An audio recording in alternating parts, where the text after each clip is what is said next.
Adrian Vale stood in the freezing rain outside a rundown grocery store, his $1,000 shoes replaced by worn sneakers with holes in the soles. The most feared crime boss on the East Coast had just clocked in for minimum wage, and nobody recognized him. No bodyguards, no empire, no name that made men tremble. Just Nate, a broke nobody that the world looked straight through. He'd spent 20 years building an empire where everyone wanted something from him, and now he was about to find out if anyone could love the man beneath the crown.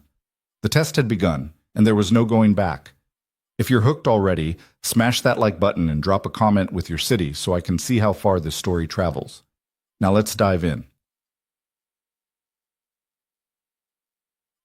The rain came down harder as Adrian Vale, no, as Nate Mercer now, pushed through the employee entrance of Morrison's Grocery on the south side of the city.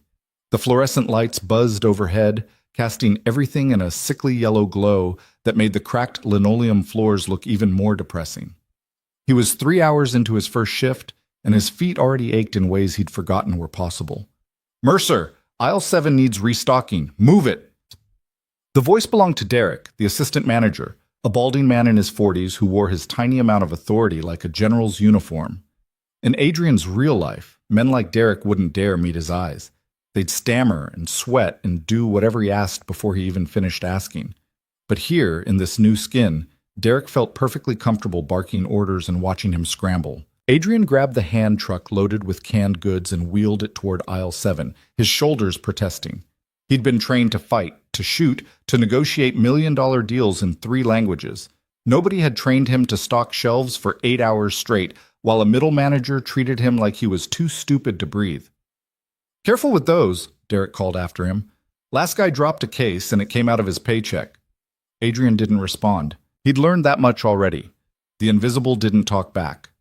This whole thing had started 6 weeks ago, in his penthouse office overlooking the city. Adrian had been sitting at his desk reviewing reports from his operations across 5 states, when Marcus, his oldest friend and most trusted lieutenant, had walked in with the usual updates. Numbers, percentages, territories expanding, enemies contained. Everything running smooth. "Another one bailed," Marcus had said, dropping a folder on the desk. "That actress you were seeing took the jewelry and ran. Tabloids already have photos of her with some tech billionaire in Monaco." Adrian hadn't even looked up. "Which one was she?" "The brunette. Said she loved you. Lasted 3 months." "They always last about 3 months." Adrian had closed the file in front of him, suddenly tired. "That's how long it takes them to realize I'm not going to marry them and make them queens of the empire. Then they take whatever they can carry and find the next rich bastard." Marcus had poured himself a drink from the bar cart. "You could try dating someone who isn't a professional gold digger." "I've tried everything, Marcus. Actresses, models, businesswomen, socialites, even that nonprofit director who seemed genuinely good." Adrian had stood and walked to the window, looking down at the city he controlled from the shadows. "They all want the same thing: the power, the money, the status, the access. Nobody sees me. They see what I can do for them." "So what are you going to do? Become a monk?" That's when the idea had hit him. Crazy, reckless, maybe impossible. But once it lodged in his brain, he couldn't shake it. "I'm going to disappear." Marcus had choked on his drink. "What?" "I'm going to become nobody, completely broke, invisible. And I'm going to find out if anyone can love me when I have nothing to offer." "That's insane." "Probably. But I need to know, Marcus. I need to know if it's even possible." It had taken 2 weeks to set everything up. Marcus handled the empire. He'd been doing half the real work for years anyway. Adrian's lawyers created a bulletproof false identity. Nate Mercer, 34, high school education, work history of low-wage jobs and long gaps of unemployment. A cheap apartment in a neighborhood where Adrian had never set foot. Clothes from thrift stores. A bus pass. $300 in a checking account at a bank that charged fees for being poor. The hardest part had been the goodbye. Not to people. Adrian didn't have real relationships to leave behind, but to the life itself. The power. The control.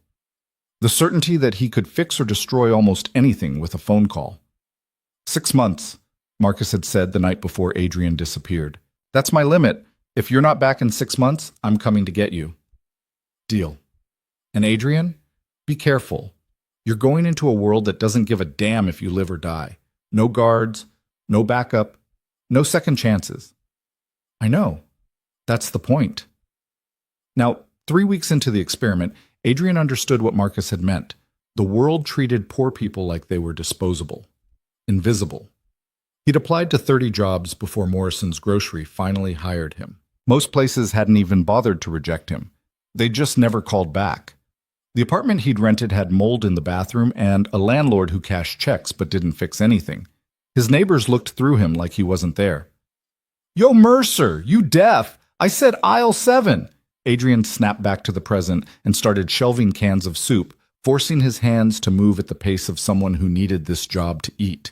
Someone who couldn't afford to get fired for having an attitude. He was halfway through the third case when he heard her voice. "Excuse me? Do you work here?" Adrian turned and froze. She was standing at the end of the aisle wearing a faded purple jacket that had seen better years and holding a list in her hands. Mid-20s, maybe. Soft features, gentle brown eyes, brown hair pulled back in a simple ponytail. She was overweight, the kind of woman fashion magazines and movies taught people to ignore. But there was something in her expression that made Adrian forget the stock phrase he was supposed to say. She looked kind. Genuinely kind. Like she actually cared whether he had a good answer. "Yeah, I work here," he managed. "What do you need?" "I'm looking for the pasta aisle. I know that sounds silly, but this store is bigger than I thought, and I'm kind of turned around." Her voice was quiet, almost apologetic, like she was afraid of being a burden. Something about that made Adrian's chest tighten. "It's not silly. Store's laid out weird." He pointed toward the back. "Aisle 12. Other side. Near the deli." "Thank you so much." She smiled, a real smile that reached her eyes, and started to walk away. "You shopping for a lot of people?" The question came out before Adrian could stop it. She turned back, surprised. "What?" "Your list. It's long. Just wondering if you're feeding a family or something." Why was he talking to her? He was supposed to be invisible. Do the job. Go home. Don't make connections. But she didn't seem bothered by the question. If anything, she looked pleased that someone had noticed. "Oh, no, not a family. I run a reading program for kids at the community center on Maple Street. We do snack time after the sessions, and I try to keep it healthy. You know, fruit, crackers, peanut butter, stuff that doesn't cost too much but isn't total junk." She paused, suddenly self-conscious. "Sorry, you probably don't care about all that." "I do care." The words came out softer than he'd intended, and for a second they just looked at each other. Adrian could see the exact moment she decided he wasn't making fun of her, the small relaxation in her shoulders, the slight warming of her smile. "Well, thank you for caring. And for the directions." She turned again, heading for aisle 12. Adrian watched her go, something unfamiliar stirring in his chest. Then Derek's voice cut through the moment like a knife. "Mercer, stop flirting and finish stocking. We got a truck coming in 20 minutes. Adrian went back to the cans, but his mind stayed on the girl in the purple jacket. The next time he saw her was 4 days later, outside the Morrisons, where he'd just finished a double shift. His body ached in places he didn't know could ache, and all he wanted was to collapse on the lumpy mattress in his depressing apartment and sleep for 12 hours. But there she was, standing under the broken streetlight near the bus stop, struggling with 3 bags of groceries that looked like they were about to split. She kept shifting them, trying to find a grip that would work. And Adrian could see from 20 feet away that she was losing the battle. He should walk past. Stay invisible. Get on his bus and go home. Instead, he crossed the parking lot. "Need help?" She looked up, startled, then recognition crossed her face. "Oh, you're from the other day, the pasta directions guy." "Nate," he said, offering his hand. "Nate Mercer." "Lily Hart." She shook his hand with the 2 fingers that weren't occupied holding bags. Her grip was warm and a little uncertain. "And yes, I really do need help. These bags are about 2 seconds from exploding all over the sidewalk. Let me take them."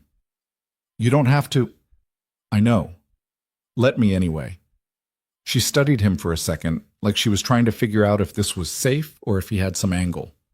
Then she handed over 2 of the bags, keeping the lightest one for herself. "Thank you. I usually make 2 trips, but I was running late and thought I could manage everything at once. Classic overconfidence. They started walking toward the bus stop together, and Adrian noticed how slowly she moved. Not lazy, but careful. Like she'd learned to take up as little space as possible. Like she'd spent years trying not to be noticed. He knew that feeling now. He'd only been living it for 3 weeks, but he recognized it in her like a mirror. "You waiting for the number 12? He asked. "Yeah, you too?" "Yeah." They stood together in the cool evening air, and Adrian found himself studying her in his peripheral vision. She had a softness about her that the world probably saw as weakness. But there was something else there too, something steady and genuine that most people missed because they didn't bother looking past the surface. "So the reading program," he said. "How long have you been doing that?" Lily's face lit up, and suddenly she looked completely different, alive, passionate. 3 years. It started as just me and 4 kids in my apartment, but it grew. Now we have about 20 kids who come regularly, ages 5 to 12. Most of them are behind in school, or their parents work nights and can't help with homework, or they just need a safe place to be for a few hours. She paused, then added quietly, "Nobody else was doing it, you know? So I figured I would." "That's incredible." "It's not incredible. It's just necessary." She looked down at the bag in her hands. "Sometimes I think I'm not doing enough. The center where we meet is falling apart, and I can barely afford supplies, and I'm not a real teacher or anything. I just love books and kids, and I'm trying my best." Adrian felt something crack open inside him. Here was someone who had nothing, no money, no status, no power, and she was giving everything she had to help children who weren't even hers. She expected no recognition, no reward. She was doing it because somebody had to. "Trying your best is more than most people do," he said quietly. Lily looked at him then, really looked at him, and Adrian felt exposed in a way that had nothing to do with his disguise. It was like she could see straight through to the parts of him he'd kept buried for years. "What about you?" she asked. "What's your story, Nate Mercer?" He almost laughed. What could he possibly say that wouldn't be a lie? "Not much to tell. I'm just trying to figure some things out. Took this job to clear my head." "Stocking shelves clears your head?" "Better than some alternatives." She smiled at that, and Adrian realized he wanted to make her smile again, and again, as many times as possible. The bus pulled up, hydraulics hissing. They climbed aboard together, and Lily swiped her pass while Adrian fed crumpled bills into the machine.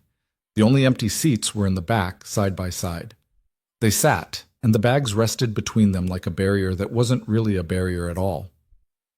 "Can I ask you something?" Lily said after a few stops. "Sure." "Why did you help me?" "With the bags, I mean." Most people would have just kept walking. Adrian considered the question. In his real life, he helped people when it served his interests. Information, loyalty, leverage. But here, in this moment, there was no angle, no benefit, no strategy. "Because you looked like you needed help," he said simply, "and because I wanted to." Lily was quiet for a moment, and when she spoke again, her voice was soft. "People don't usually want to. Help me, I mean." "Why not?" She shrugged, but Adrian could see the hurt underneath it. "I'm not the kind of person people notice. I'm overweight, I'm shy, I don't have money or connections or anything interesting to offer. I'm just plain, forgettable." Adrian turned to look at her fully, and the automatic denial died on his lips, because he understood suddenly that she didn't want empty reassurance. She wanted honesty. "You're not forgettable," he said. "I remembered you from one 30-second conversation about pasta. That's not nothing, but that's sweet. But I'm not being sweet. I'm being honest. You do something real. You care about kids nobody else cares about. You smile at strangers in grocery stores like they're worth smiling at. That's the opposite of forgettable. That's rare." Lily stared at him, and Adrian saw tears gathering at the corners of her eyes. She blinked them away quickly, but not before one escaped down her cheek.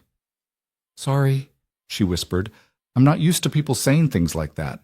Maybe people should say them more often." The bus lurched to a stop, and Lily stood quickly, grabbing her bag. "This is me. Thank you for carrying the groceries and for talking to me. Anytime." She started to walk away, then turned back. "The reading program meets on Tuesdays and Thursdays, 6 to 8 p.m., at the community center on Maple Street. if you ever want to stop by. We always need volunteers, but no pressure or anything. I just thought, I don't know. You seem like someone who might care about that kind of thing. I'll think about it, Adrian said, even though he already knew he'd be there. Lily nodded and stepped off the bus, and Adrian watched through the window as she walked down the darkening street, carrying her groceries and her impossible kindness into a world that didn't deserve either. He showed up the following Tuesday with no plan beyond seeing her again. The community center on Maple Street was worse than he'd imagined. The building looked like it had been condemned and then uncondemned by someone who didn't want to do the paperwork. Cracked windows covered with cardboard, graffiti on the walls, a front door that hung slightly crooked on its hinges. Adrian pushed inside and followed the sound of children's voices down a narrow hallway that smelled like mildew and old paint.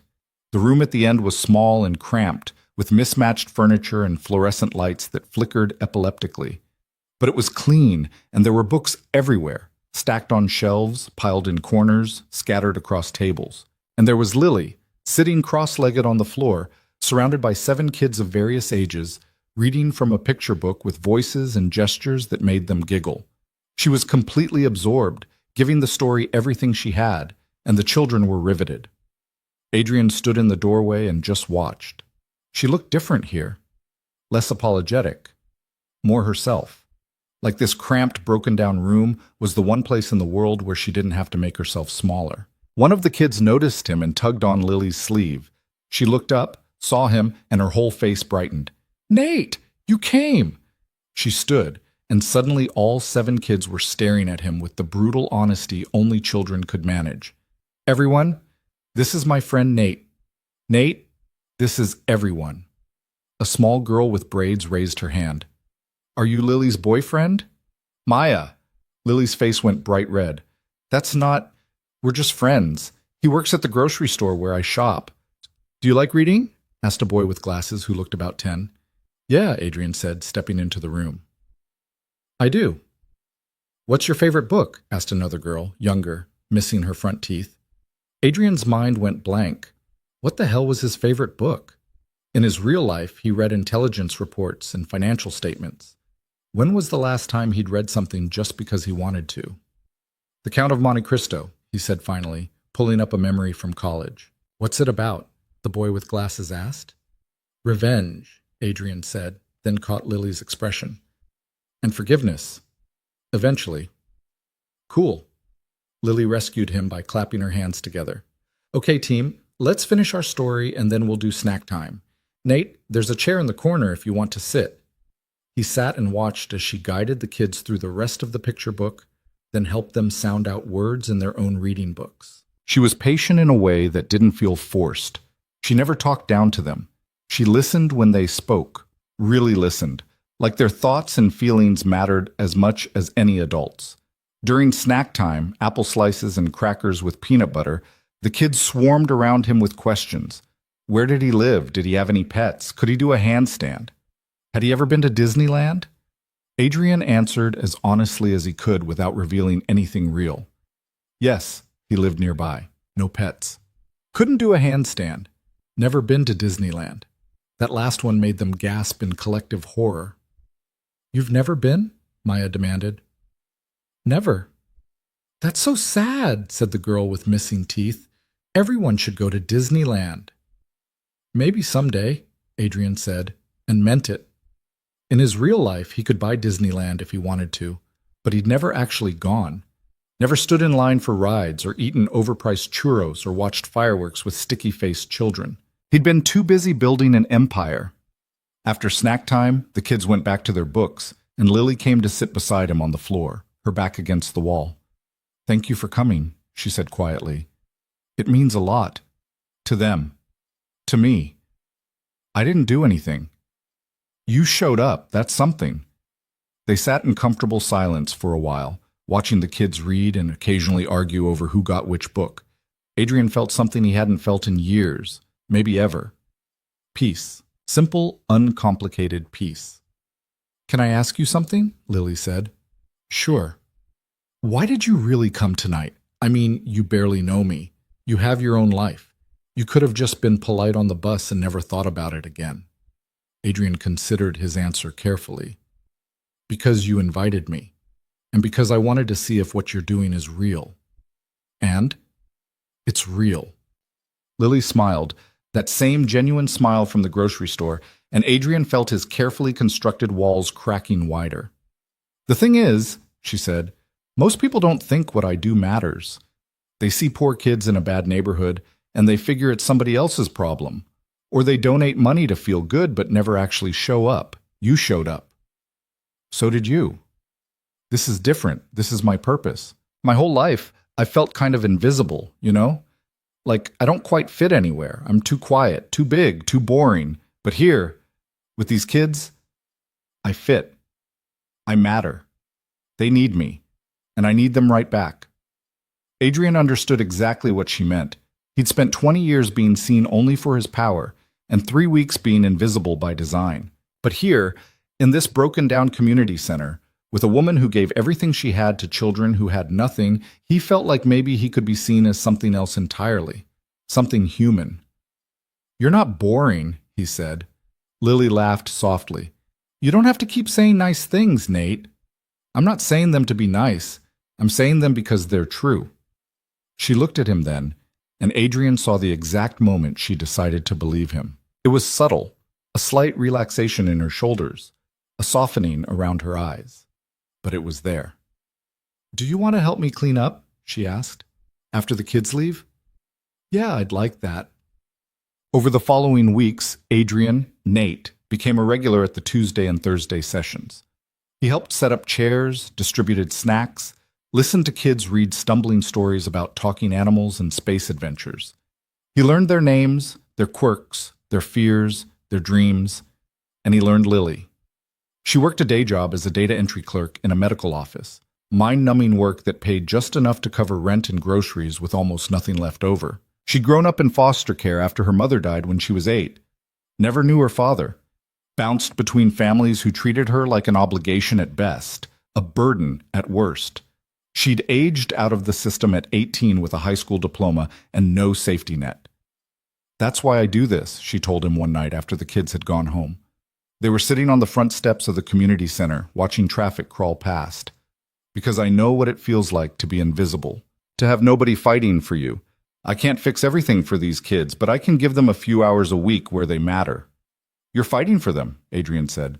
I'm trying, but honestly, sometimes I feel like I'm just putting a Band-Aid on a bullet wound. Look at this place. She gestured at the building behind them. It's falling apart. The landlord keeps raising the rent even though he won't fix anything. I'm using my own money to buy books and supplies, and I'm almost broke. I don't know how much longer I can keep this going. Adrian's instinct was to fix it immediately. One phone call and he could own this building. Another call and it would be renovated. A third call and Lily would have a salary, benefits, an endowment that would run the program forever. But that wasn't the point of this.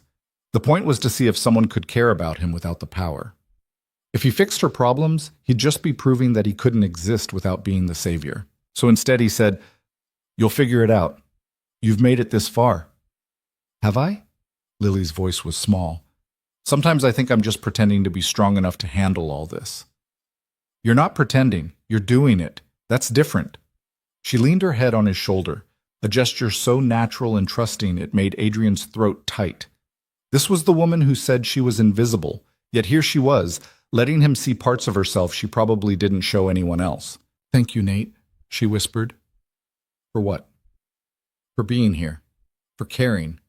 For treating me like I'm not invisible.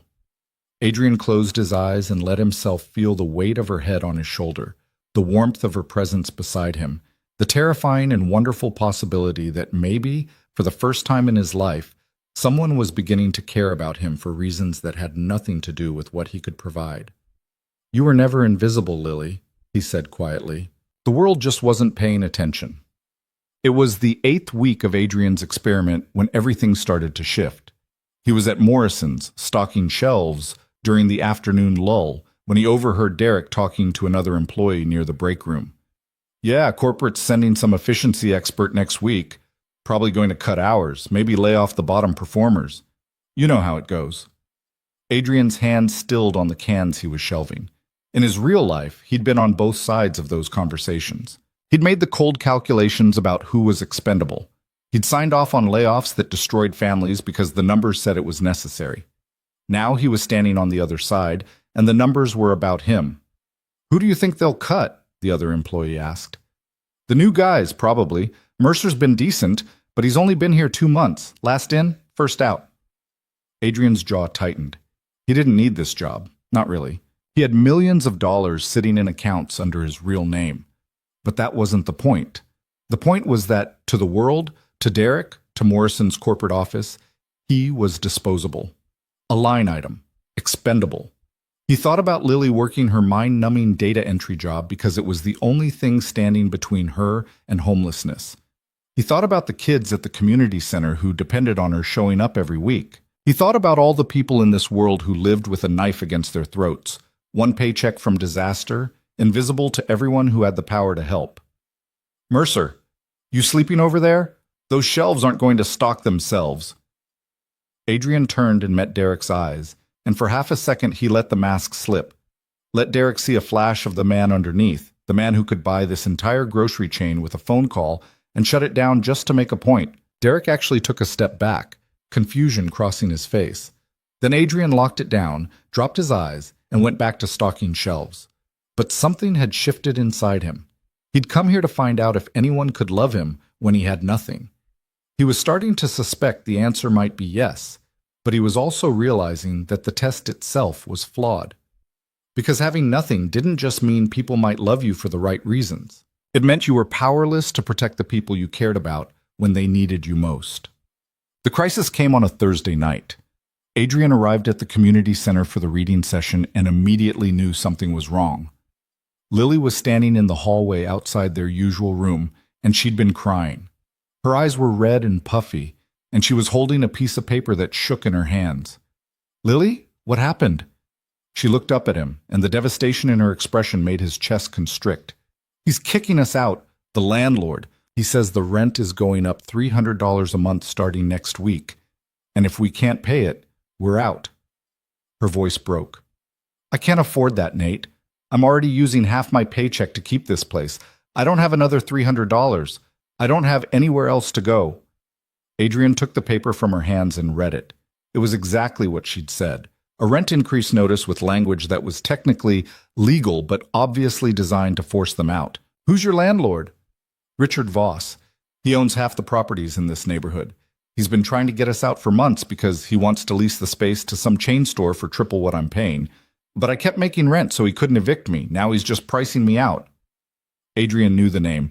Richard Voss was a mid-level real estate operator, the kind of guy who made money squeezing poor people and calling it business. In his real life, Adrian had dealt with dozens of men like Voss.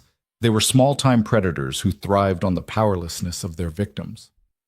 "There has to be something we can do," Adrian said, his mind already racing through options. "Legal aid, maybe, or I already called. They said unless he's violating the lease, there's nothing they can do. And he's not violating anything. He's just being cruel." Lily wiped at her eyes with her sleeve. "I'm sorry. I know you don't need to hear about my problems. I don't know what to do." The kids started arriving, and Lily pulled herself together with visible effort. She smiled at them, joked with them, read stories with the same energy she always brought. But Adrian could see the cracks underneath, could see her breaking. After the session ended and the kids were gone, Lily sat on the floor surrounded by books and just stared at the wall. "I'm going to have to tell them next week," she said quietly, "that we're done, that I failed." "You didn't fail." "Yes, I did. I told them this place was safe, that I'd keep showing up. And now I can't, because I'm not strong enough or smart enough or rich enough to fight someone like Voss." Adrian sat beside her, and every instinct in his body screamed at him to fix this. One phone call, that's all it would take. One phone call, and Richard Voss would back down so fast his head would spin. But if he made that call, the experiment was over. Lily would know the truth, and everything between them, all the genuine connection, the honest moments, the possibility that she might care about him without knowing who he really was, would shatter. "What if we talk to him?" Adrian said instead. "Together. Maybe if he sees how much this program means to the kids." "Men like Voss don't care about kids, Nate. They care about money." Lily's voice was flat. I'm going to lose this. I'm going to lose everything that matters. And there's nothing I can do about it. Adrian pulled her close, and she cried against his shoulder while his mind waged war with itself. This was exactly why he'd built his empire in the first place. Because the world was full of predators like Richard Voss, and the only way to protect yourself and the people you loved was to have more power than they did. But power had cost him everything else. It had isolated him, corrupted every relationship, made it impossible to know who cared about him versus who cared about what he could do for them. So what the hell was the right answer? "I'm not giving up," he said into Lily's hair. "We're going to figure this out." She pulled back and looked at him with exhausted eyes. "How?" "I don't know yet, but we will." It was a promise he wasn't sure he could keep without revealing himself. But looking at Lily, kind, selfless Lily, who gave everything she had to help children nobody else fought for, Adrian knew he would do whatever it took to protect her, even if it meant destroying the one real thing he'd found. The next morning, Adrian did something he'd sworn he wouldn't do. He called Marcus. "It's me," he said when his lieutenant picked up. "I need information." "Are you okay? What's wrong?" "I'm fine. I need you to pull everything you have on a guy named Richard Voss, real estate operator, works the South Side. I need to know how dirty he is." There was a pause. "Adrian, what are you doing?" "Just get me the information." "You promised 6 months of being invisible. It's only been 2. If you start using your real resources..." "I'm not using anything. I'm just asking for information. Can you get it or not?" Marcus sighed. "I'll have it by tonight. But Adrian, be careful. Whatever you're planning, think it through. You can't fix people's problems for them without revealing who you are." "I know." But he wasn't sure he cared anymore. The file arrived at his apartment that night via encrypted email. Adrian read through it on his battered laptop, and with every page his anger grew. Richard Voss wasn't just cruel, he was criminal. Housing code violations he'd bribed inspectors to ignore. Tenants he'd illegally evicted and then sued into silence. Money laundering through shell companies. Tax evasion. And most damningly, allegations of sexual harassment from multiple women who'd been too afraid or too poor to press charges. The pattern was clear. Voss targeted vulnerable people, poor people, immigrants, single mothers, and crushed them under the weight of a system that protected men with money and lawyers. Adrian could destroy him, easily. One package of this information sent to the right journalists and prosecutors, and Richard Voss would spend the next decade in courtrooms and possibly prison. But if Adrian did that, questions would be asked. How did a grocery store clerk get access to confidential financial records and sealed legal documents? How did someone with no resources put together a case that would require teams of investigators and attorneys? The truth would come out, and Lily would know. Adrian closed the laptop and sat in the dark of his apartment, torn between 2 impossible choices. He could save Lily's program and lose her trust, or he could preserve the connection between them and watch her world collapse. Yay! Tuesday night, the reading session was subdued. The kids sensed something was wrong, and Lily was barely holding it together. She read with less energy, smiled less often, and kept glancing at the door like she expected Richard Voss to walk in and start packing boxes. Adrian helped clean up afterward, and when it was just the 2 of them, Lily sat on the edge of one of the tables and looked at him with eyes that had given up hope. "I went to see Voss yesterday," she said quietly. Adrian's blood went cold. "You did what?" "I tried to talk to him, explain about the kids, ask if there was any way we could work out a payment plan or find a compromise." Her voice was shaking. "He laughed at me, Nate. He actually laughed. Said poor people shouldn't run programs for poor kids if they can't afford it. Said I was wasting his time." "Lily, and then he..." She stopped, her face going pale. "What did he do?" "He said there might be a way we could work something out. That if I was nice to him, he could be flexible about the rent." The words came out barely above a whisper. "He put his hand on my knee. Told me to think about it and come back when I was ready to be reasonable." Adrian's vision went red. In his real life, he'd hurt people. He'd ordered violence when necessary.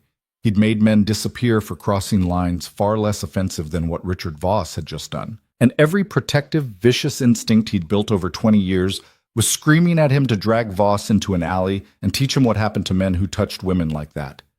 Did he hurt you? Adrian's voice was deadly quiet. No, I left. But Nate, I don't know what to do. I can't pay the new rent. I can't go back there. I can't. Her voice broke, and she started crying. Adrian pulled her into his arms and held her while she shook. And behind the comfort, his mind was making calculations he'd promised himself he wouldn't make. Richard Voss had just crossed a line, and Adrian was done pretending to be powerless. Listen to me, he said, pulling back so he could look Lily in the eyes. You're not going back there. You're not dealing with him. I'll handle it. How? You're a grocery store clerk, Nate. What are you going to do? Good question. Adrian could feel the experiment crumbling around him. Every choice he made now would reveal pieces of the truth. But looking at Lily, sweet, selfless Lily, who'd been hurt by a predator simply because she didn't have the power to fight back, Adrian realized something. He'd set up this test to find out if anyone could love him without his power. But maybe that was the wrong question. Maybe the right question was whether he could use his power for something other than himself. I'll figure it out, he said. Trust me. Lily searched his face, and Adrian could see the doubt there. How could a poor man with no connections possibly stand up to someone like Richard Voss? But underneath the doubt, there was something else. A tiny, fragile hope that maybe, just maybe, someone would finally fight for her. Okay, she whispered. I trust you. And with those 3 words, Adrian Vale, invisible, powerless Nate Mercer, made a choice that would change everything. Adrian left Lily and the community center with a promise to call her the next day, then walked 6 blocks through the rain before he stopped in a narrow alley between 2 shuttered buildings and pulled out the burner phone he'd kept hidden in his apartment.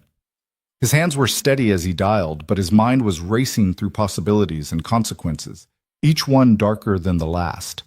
Marcus answered on the first ring. Talk to me. I need you to do something, Adrian said, his voice low. And I need you to do it without asking questions. That bad? Worse. The file you sent me on Richard Voss, I need you to package it. Every violation, every bribe, every harassment allegation. Make it bulletproof. Then I need you to deliver it to someone who can actually do something with it. There was a long pause. Adrian, if you go after this guy using your resources, people are going to ask how a grocery store clerk got access to this kind of information. Your cover will be blown in 48 hours. I know. So what's the play here? Adrian closed his eyes and saw Lily's face, the devastation when she'd told him about Voss putting his hand on her knee, the exhausted hope when she'd said she trusted him. The play is that I'm done watching good people get crushed by predators just because I'm running some experiment in invisibility. This guy crossed a line. I'm putting him down. And the girl, Lily? She can't know it came from me. Not yet. Can you make it look like an anonymous tip? Something that would hold up to scrutiny? Marcus was quiet for a moment, and Adrian could practically hear him thinking through the logistics. I can route it through a nonprofit watchdog group. Make it look like they've been investigating Voss for months and finally got enough evidence to move. But Adrian, this doesn't solve your bigger problem. What problem? You're falling for her, and she doesn't even know who you are. Adrian leaned against the wet brick wall and let the rain soak through his cheap jacket. I know. So what happens when she finds out? When she realizes the broke guy she's been confiding in is actually a crime boss who's been lying to her for 2 months? I don't know, Marcus. I'm making this up as I go. That's not like you. Nothing about this is like me. That's the whole point. Adrian straightened and wiped rain from his face. Just get me the package on Voss. I'll handle the rest. You're sure about this? I'm sure he hurt someone I care about. That's enough. Marcus sighed. I'll have it ready by tomorrow afternoon.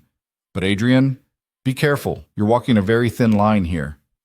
Story of my life. Adrian ended the call and stood in the rain for another 10 minutes, letting the cold water clear his head. He just made a choice that would start unraveling everything he'd built over the past 2 months. Once he went after Voss, questions would follow. Investigations, scrutiny, and eventually, the truth.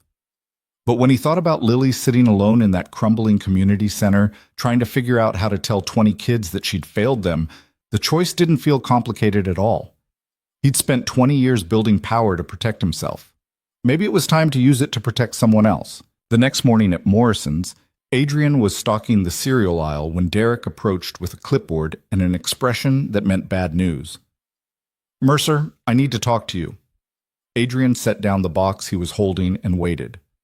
Corporate's doing the efficiency review next week, like I mentioned. They're looking at performance metrics, attendance, customer feedback, the whole deal. Derek shifted uncomfortably. I'm supposed to identify the bottom 10% in each department. You're new, your numbers are okay, but not great. And honestly, you don't really seem like you need this job anyway. What does that mean? It means you show up, you do the work, but you're not hungry for it. You're not trying to move up or make connections or kiss ass like everyone else who wants to keep their job. You're just here, like you're killing time. Adrian almost laughed. Derek had no idea how accurate that assessment was. So I'm getting cut? Not yet. But if you want to stay, you need to step it up. Smile more, talk to customers, show some initiative, prove you're worth keeping around. Derek paused, then added more quietly, for what it's worth, you're a decent guy.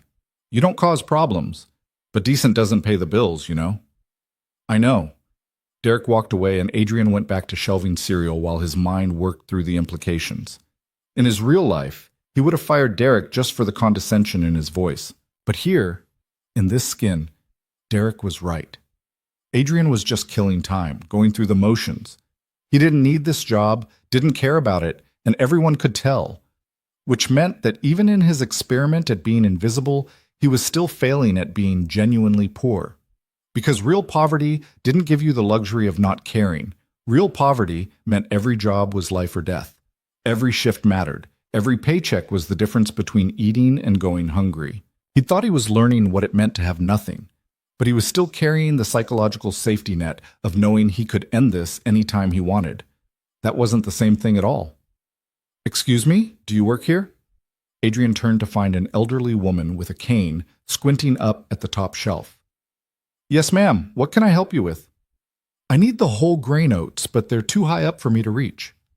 No problem. Adrian grabbed the box and handed it to her. Thank you, dear. You're very kind. She smiled at him, a real smile, warm and grateful. And Adrian felt something shift inside him. This was real. This moment. This woman who needed help and got it. This tiny exchange that meant nothing to him but might mean everything to her. Maybe Derek was right. Maybe Adrian had been killing time instead of actually living in the life he'd chosen. Maybe the whole point wasn't just to be poor, it was to understand what it meant to matter in small ways, to be needed for something other than power. You're welcome, he said, and meant it. That afternoon, Marcus texted him a location. Adrian took his lunch break and walked 8 blocks to a coffee shop he'd never been to, where Marcus was waiting in a back booth with a manila envelope. You look terrible, Marcus said by way of greeting. It's been a rough week. Adrian slid into the booth and took the envelope. This everything? Everything that matters. Housing violations going back 6 years. Financial records showing bribes to 3 different city inspectors. Testimony from 4 women willing to go on record about harassment, and tax documents that prove he's been laundering money through his properties. It's a federal case if the right prosecutor picks it up. Who's the right prosecutor? Assistant DA named Jennifer Reeves. She's clean, ambitious, and she's been trying to build cases against slumlords for 2 years. This will make her career. Adrian opened the envelope and scanned the contents. It was exactly what he'd asked for. Comprehensive, damning, and completely untraceable to him if Marcus had done his job right. The nonprofit cover story will hold? He asked. It'll hold. I've been feeding information to the Housing Justice Coalition for the past month.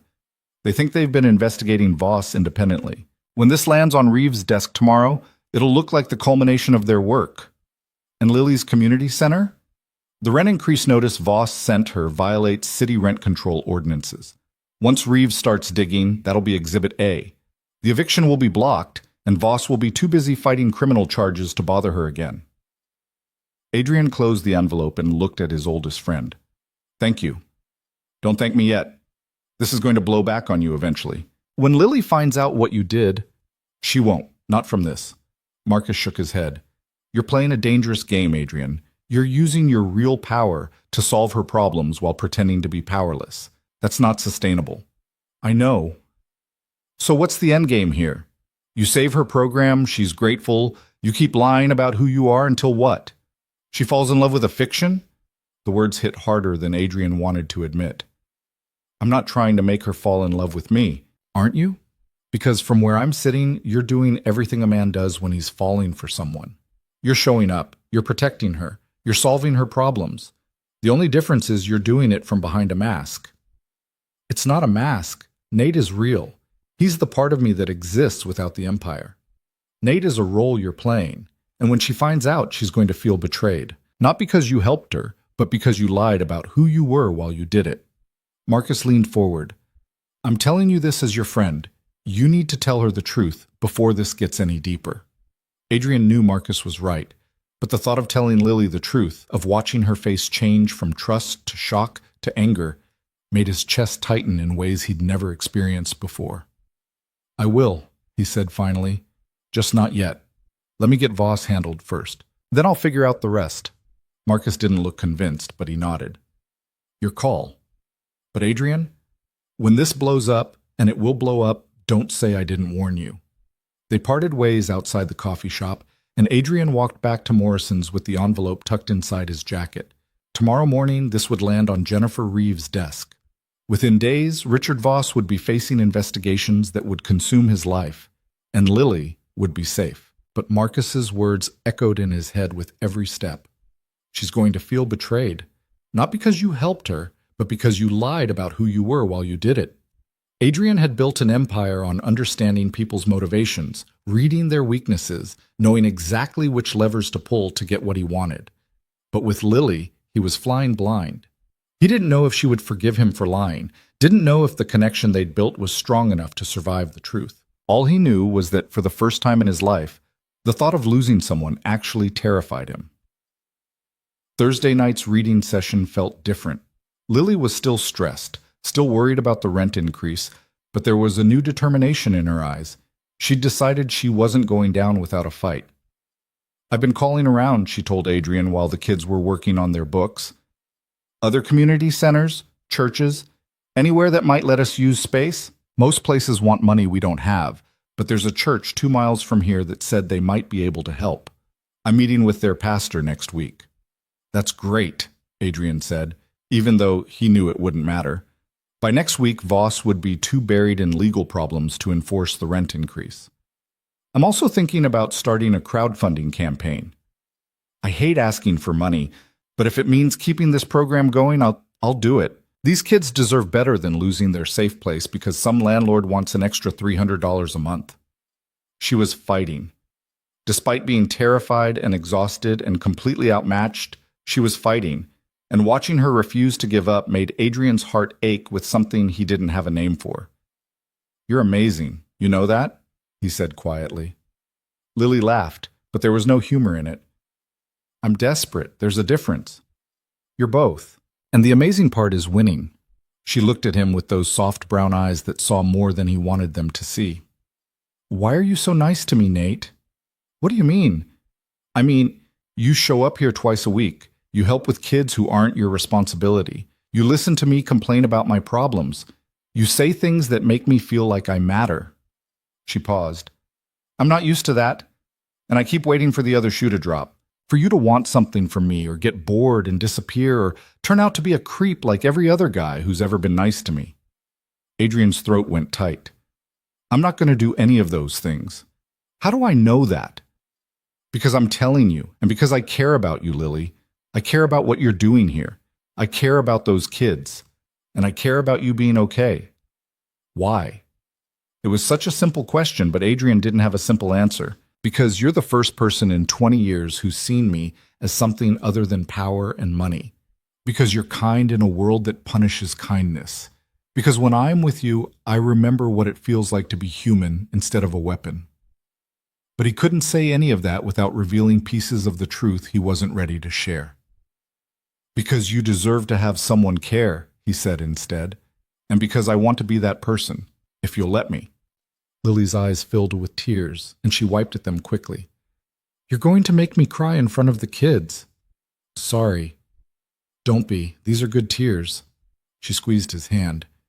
Thank you, Nate, for being here, for being real.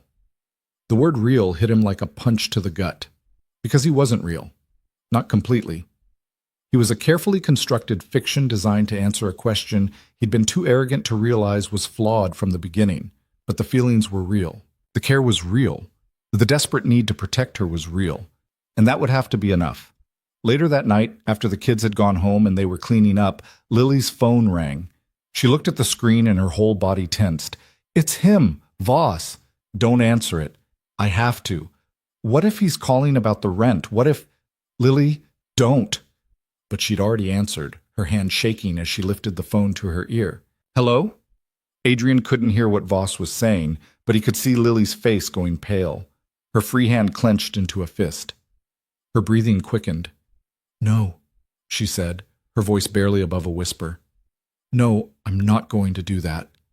More words from Voss. Lily's eyes filled with tears.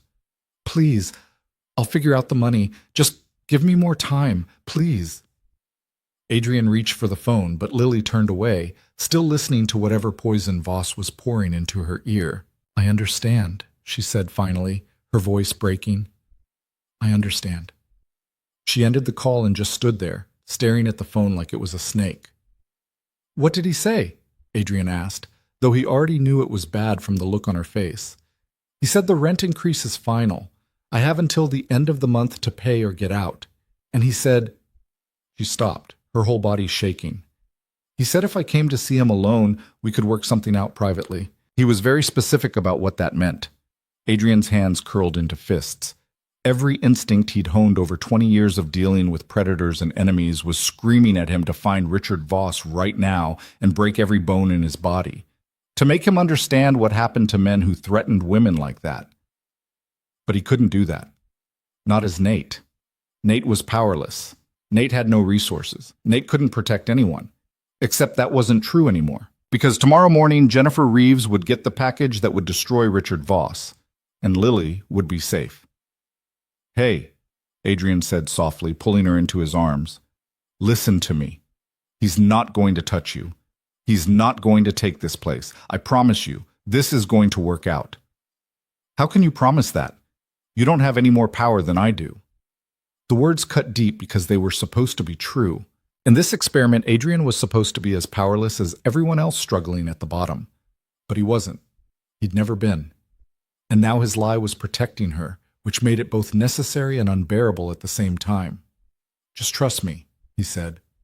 Please, trust that sometimes things work out even when they seem impossible. Lily pulled back and looked at him with eyes that held equal parts hope and desperation. I want to believe you, I really do. But Nate, I've been poor my whole life. I know how this story ends. People like me don't win against people like Voss. We just survive until we can't anymore. You're going to win this time, I swear it. She searched his face, and Adrian could see her wanting to believe him even though everything in her experience said she shouldn't. Okay, she whispered finally. Okay, I'll trust you. And with those words, Adrian felt the full weight of his deception settle onto his shoulders. Because she was trusting Nate, the broke, powerless grocery clerk who had no business making promises he couldn't keep.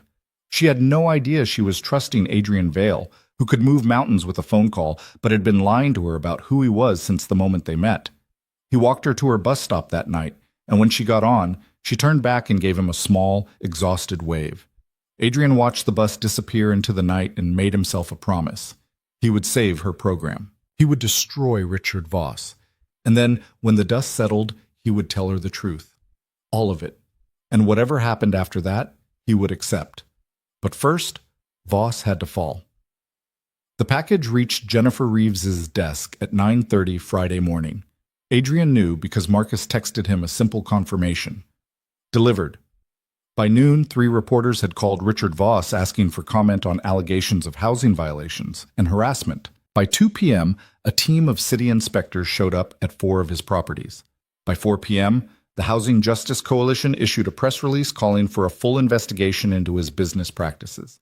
Adrian followed it all on his phone during his shift at Morrison's, his heart pounding with satisfaction and dread in equal measure. It was working. The machine he'd set in motion was grinding Voss into dust exactly as planned, but it also meant questions would start soon. How did all this happen at once? Who put this package together? Where did the information come from? And eventually, If investigators dug deep enough, they might find threads that led back to Marcus, and from Marcus to Adrian, and then everything would unravel. He was taking the biggest risk of his life, and the only thing that made it worthwhile was knowing that Lily would be safe. "Mercer, customer needs help in aisle 3. Adrian pocketed his phone and went to help an old man reach a jar of pickles, and for the next few hours he forced himself to just be Nate, to exist in this small, powerless life he'd chosen, to pretend he wasn't the puppet master pulling strings that would destroy a man's entire existence. When his shift ended, he found Lily waiting outside the store. She was bundled in her purple jacket, her face flushed from the cold, and she was holding her phone like it was a winning lottery ticket. "Nate, you're not going to believe what happened." "What?" "Boss is being investigated. It's all over the news. The city is looking into his properties for code violations, and there are allegations of bribery and harassment. Multiple women are coming forward." Her eyes were wide with shock and hope. "They're saying he might be arrested, that he's going to lose everything." Adrian made himself look surprised. "That's incredible." "I know, and there's more. A legal aid attorney called me this afternoon. She said the rent increase he sent me violates city ordinances because of how much and how fast he raised it. She's filing an emergency motion to block the eviction. She thinks we'll win." "Lily, that's amazing. I don't understand how this all happened at once. It's like someone—" She stopped, her expression shifting. "It's like someone was protecting me." Adrian's heart skipped. "What do you mean?" "I mean, this is too convenient. Voss threatens me on Thursday, and by Friday afternoon he's being destroyed from 6 different directions. That doesn't just happen randomly. Sometimes bad people finally get what's coming to them. Maybe the universe was just paying attention." Lily looked at him with those 2 perceptive eyes. "Do you believe in that? The universe paying attention?" "I believe in people paying attention. And I believe that when enough people finally see what someone's doing, justice has a way of catching up." She wanted to believe him. He could see it in her face. But there was also something else there, a tiny seed of suspicion that he'd seen too many times in his real life. The look people got when they sensed they were being played but couldn't quite figure out how. "Well, whoever's responsible, I'm grateful," she said finally. "I'm just grateful." They walked together to the bus stop, and Lily talked the whole way about her plans for the program now that it might survive. New books she wanted to buy, art supplies, maybe even a field trip to the library downtown. She was animated in a way Adrian had never seen before, and watching her hope come back to life made every risk he'd taken feel worth it. But when they reached the stop and waited for their buses, she turned to him with a serious expression. "Nate, can I ask you something?" "Of course." "If you had power, real power, would you use it to help people, or would you use it for yourself?" The question caught him off guard. "Why are you asking?" "Because I've been thinking about it a lot lately, about how different the world would be if the people with power actually cared about the people without it, if they used their money and influence to fix things instead of just taking more for themselves." She looked down at her hands. "I know it's naive, but sometimes I imagine what I'd do if I suddenly had $1,000,000 or knew important people or had any kind of real influence, and I think I'd try to help, to make things better, even if it was just a little bit." Adrian's throat tightened. "I think you'd be amazing at it." "What about you? What would you do?" He thought about his empire, about the 20 years he'd spent building power and using it to protect himself, expand his territory, crush his enemies, and accumulate more wealth than he could spend in 10 lifetimes. He'd told himself it was necessary, that the world was brutal and only the strong survived. But looking at Lily, genuinely good Lily who had nothing and gave everything, Adrian realized how hollow that justification had always been. "I think I'd try to be more like you," he said quietly. "Use whatever I had to help people who needed it. Make things better instead of just protecting my own interests." "You're sweet. I'm honest." Lily's bus pulled up and she started to board, then turned back. "Nate, thank you for being here, for believing in me when I couldn't believe in myself. You don't know how much that means." "I think I do." She smiled and got on the bus, and Adrian watched it pull away into traffic. Then he pulled out his phone and called Marcus. "It's done," he said when Marcus answered. "Voss is falling apart exactly like we planned." "I know. I've been monitoring it. Reeves is going after him hard. He'll be in custody by Monday, probably." "Good. Adrian, we need to talk about the next part. Because Lily's going to start asking questions. And when she does, I'll handle it. How? Adrian closed his eyes and felt the weight of every lie he'd told settling onto his chest. I don't know yet, but I'll figure it out. You're in love with her. It wasn't a question. Marcus said it like a fact, and Adrian didn't have the energy to deny it. Yeah, I think I am. Then you need to tell her the truth before someone else does. Because this can't stay hidden forever, and the longer you wait, the worse it's going to be when it comes out. I know. Do you? Because from where I'm sitting, you're about to lose the first real thing you've had in 20 years because you're too scared to be honest. The words stung because they were true. Adrian had faced down rival crime bosses, federal investigators, and assassination attempts without flinching. But the thought of telling Lily the truth and watching her look at him with betrayal instead of trust made him want to run. I'll tell her, he said.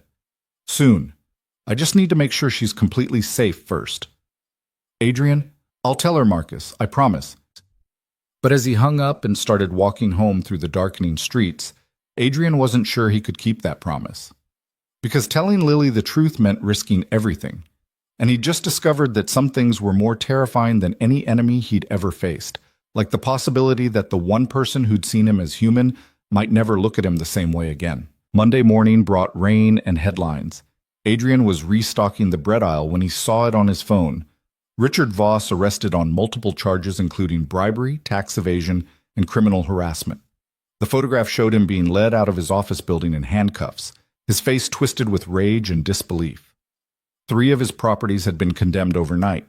His bank accounts were frozen pending investigation. The machine Adrian had built was running perfectly, grinding Voss into nothing with the efficiency of a system that never forgot and never forgave. In his old life, Adrian would have felt satisfaction at watching an enemy destroyed. But now, standing in a grocery store wearing a name tag that wasn't his, all he felt was the growing weight of what he'd done and what it meant. His phone buzzed with a text from Lily. Can you come to the center tonight? Something happened. Good news, but I need to tell you in person. He texted back immediately. I'll be there. The rest of his shift dragged like hours were days. Derek came by twice to remind him about the efficiency review, about smiling more and engaging customers, about proving he deserved to keep his job. Adrian nodded and said the right things while his mind stayed locked on Lily and whatever news she had to share. When 6 o'clock finally came, he clocked out and practically ran the 8 blocks to the community center. Lily was waiting outside, and the moment Adrian saw her face, he knew something fundamental had shifted. She wasn't just happy, she was radiant, transformed, like someone had lifted a crushing weight off her shoulders, and she was remembering what it felt like to breathe. Nate! She threw her arms around him before he could say anything, hugging him so tightly he could feel her heartbeat against his chest. It's over. It's really over. What happened? She pulled back, her eyes shining with tears that hadn't fallen yet. The legal aid attorney called this morning. Voss's arrest triggered an emergency audit of all his properties. The judge ruled that every rent increase he issued in the past 6 months was illegal. Every single one. And because of the code violations, the city is taking over management of his buildings until everything gets sorted out. Lily, that's incredible. It gets better. The community center's rent is being rolled back to what it was a year ago.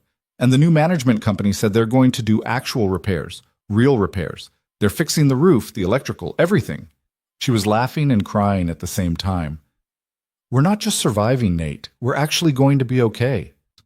Adrian felt something break open in his chest, relief so profound it almost hurt. She was safe. The program was safe. The kids were safe. Everything he'd risked had been worth it. I'm so happy for you, he said, and meant it with every part of himself. I keep thinking about what you said, about the universe paying attention. Maybe you were right. Maybe someone was looking out for us. She wiped at her eyes. Or maybe good things can actually happen to good people sometimes. I don't know. I'm just grateful. They walked into the center together, and the kids swarmed Lily the moment they saw her, sensing her joy and feeding off it. She told them about the rent being fixed and the repairs that were coming, and they cheered like she'd told them they were going to Disneyland. Adrian stood back and watched, and something Marcus had said kept echoing in his mind. You're in love with her. He was. completely, terrifyingly. He loved the way she read stories with different voices for every character. Loved how she always made sure the quietest kids got heard. Loved that she cried when she was happy and fought when she was scared and gave everything she had to people who could never pay her back. And she had no idea who he really was. After the reading session ended and the kids had gone home, Lily sat beside him on the floor surrounded by picture books and looked at him with an expression he couldn't quite read. "Can I tell you something?" she asked quietly. "Always. I've been alone for most of my life, not just single, but actually alone. No family, no close friends. Nobody who really saw me or cared whether I was okay." She picked at a loose thread on her jacket. "And then you showed up. This guy who had no reason to care about me or my problems, and you just stayed. You kept showing up. You helped without asking for anything back. And I don't know what to do with that." Adrian's throat tightened. "What do you mean?" "I mean, I'm scared. Because I'm starting to care about you, Nate, a lot. And every time I've cared about someone, they've either left or hurt me or turned out to be someone completely different than I thought they were." She finally looked at him, and her eyes were full of vulnerability that made his heart ache. "So I need to know if you're real. If this is real. Because I can't handle another person breaking my heart." The question hung in the air between them like a grenade with the pin pulled. Adrian could give her the answer she wanted. The comfortable lie that Nate Mercer was exactly who he appeared to be. Or he could tell her the truth and watch everything between them shatter. He chose the coward's path. "I'm real," he said, hating himself for it. "I care about you, Lily. That part is completely real." It wasn't technically a lie. He did care about her. The feelings were genuine even if the identity wasn't. But the distinction felt meaningless as he watched her smile with relief, trusting him when she shouldn't, believing in a version of him that was only half true. "Okay," she said softly. "Okay. I believe you." She leaned her head on his shoulder, and Adrian wrapped his arm around her, holding her close, while guilt ate him alive from the inside. This was the moment. He should tell her now, rip the bandage off and deal with the consequences. But then she said, "I think I might be falling for you," and every word Adrian had prepared died in his throat. "Lily, you don't have to say it back. I just needed you to know. Because I've never felt this way about anyone before, and it's terrifying and wonderful at the same time, and I needed to tell you before I lost my nerve." She lifted her head and looked at him, and Adrian saw everything he'd been searching for during this entire experiment. She cared about him. Not his power or his money or his status, just him. The person he was when he showed up and listened and helped and stayed, except she didn't know who that person really was. "I'm falling for you too," he said, because it was true and because he couldn't not say it. "You're the most real thing that's happened to me in years." Lily kissed him then, soft and uncertain and sweet, and Adrian kissed her back, memorizing every second because he knew it wouldn't last. Couldn't last, not built on a foundation of lies. When they finally pulled apart, Lily was smiling. "I should get home. I have work in the morning, and I'm so tired I can barely think straight. But Nate, thank you. For everything. For being exactly what I needed when I needed it most." The words were a knife between his ribs. He walked her to the bus stop and watched her leave, and then he stood in the rain and called Marcus. "I have to tell her," Adrian said without preamble. "I have to tell her everything. Finally." "When?" "I don't know. Soon. I just need to figure out how to do it without destroying her." Marcus was quiet for a moment. "Adrian, I'm going to be honest with you. There's no version of this conversation that doesn't hurt her. You've been lying since the day you met. She's going to feel betrayed no matter how you frame it." "I know. But if you really care about her, you'll tell her anyway. Give her the choice to decide what this means and whether she can forgive you. Don't take that agency away from her by keeping her in the dark." "What if she can't forgive me?" "Then you accept it and move on. But at least you'll have been honest. At least you'll have given her the truth."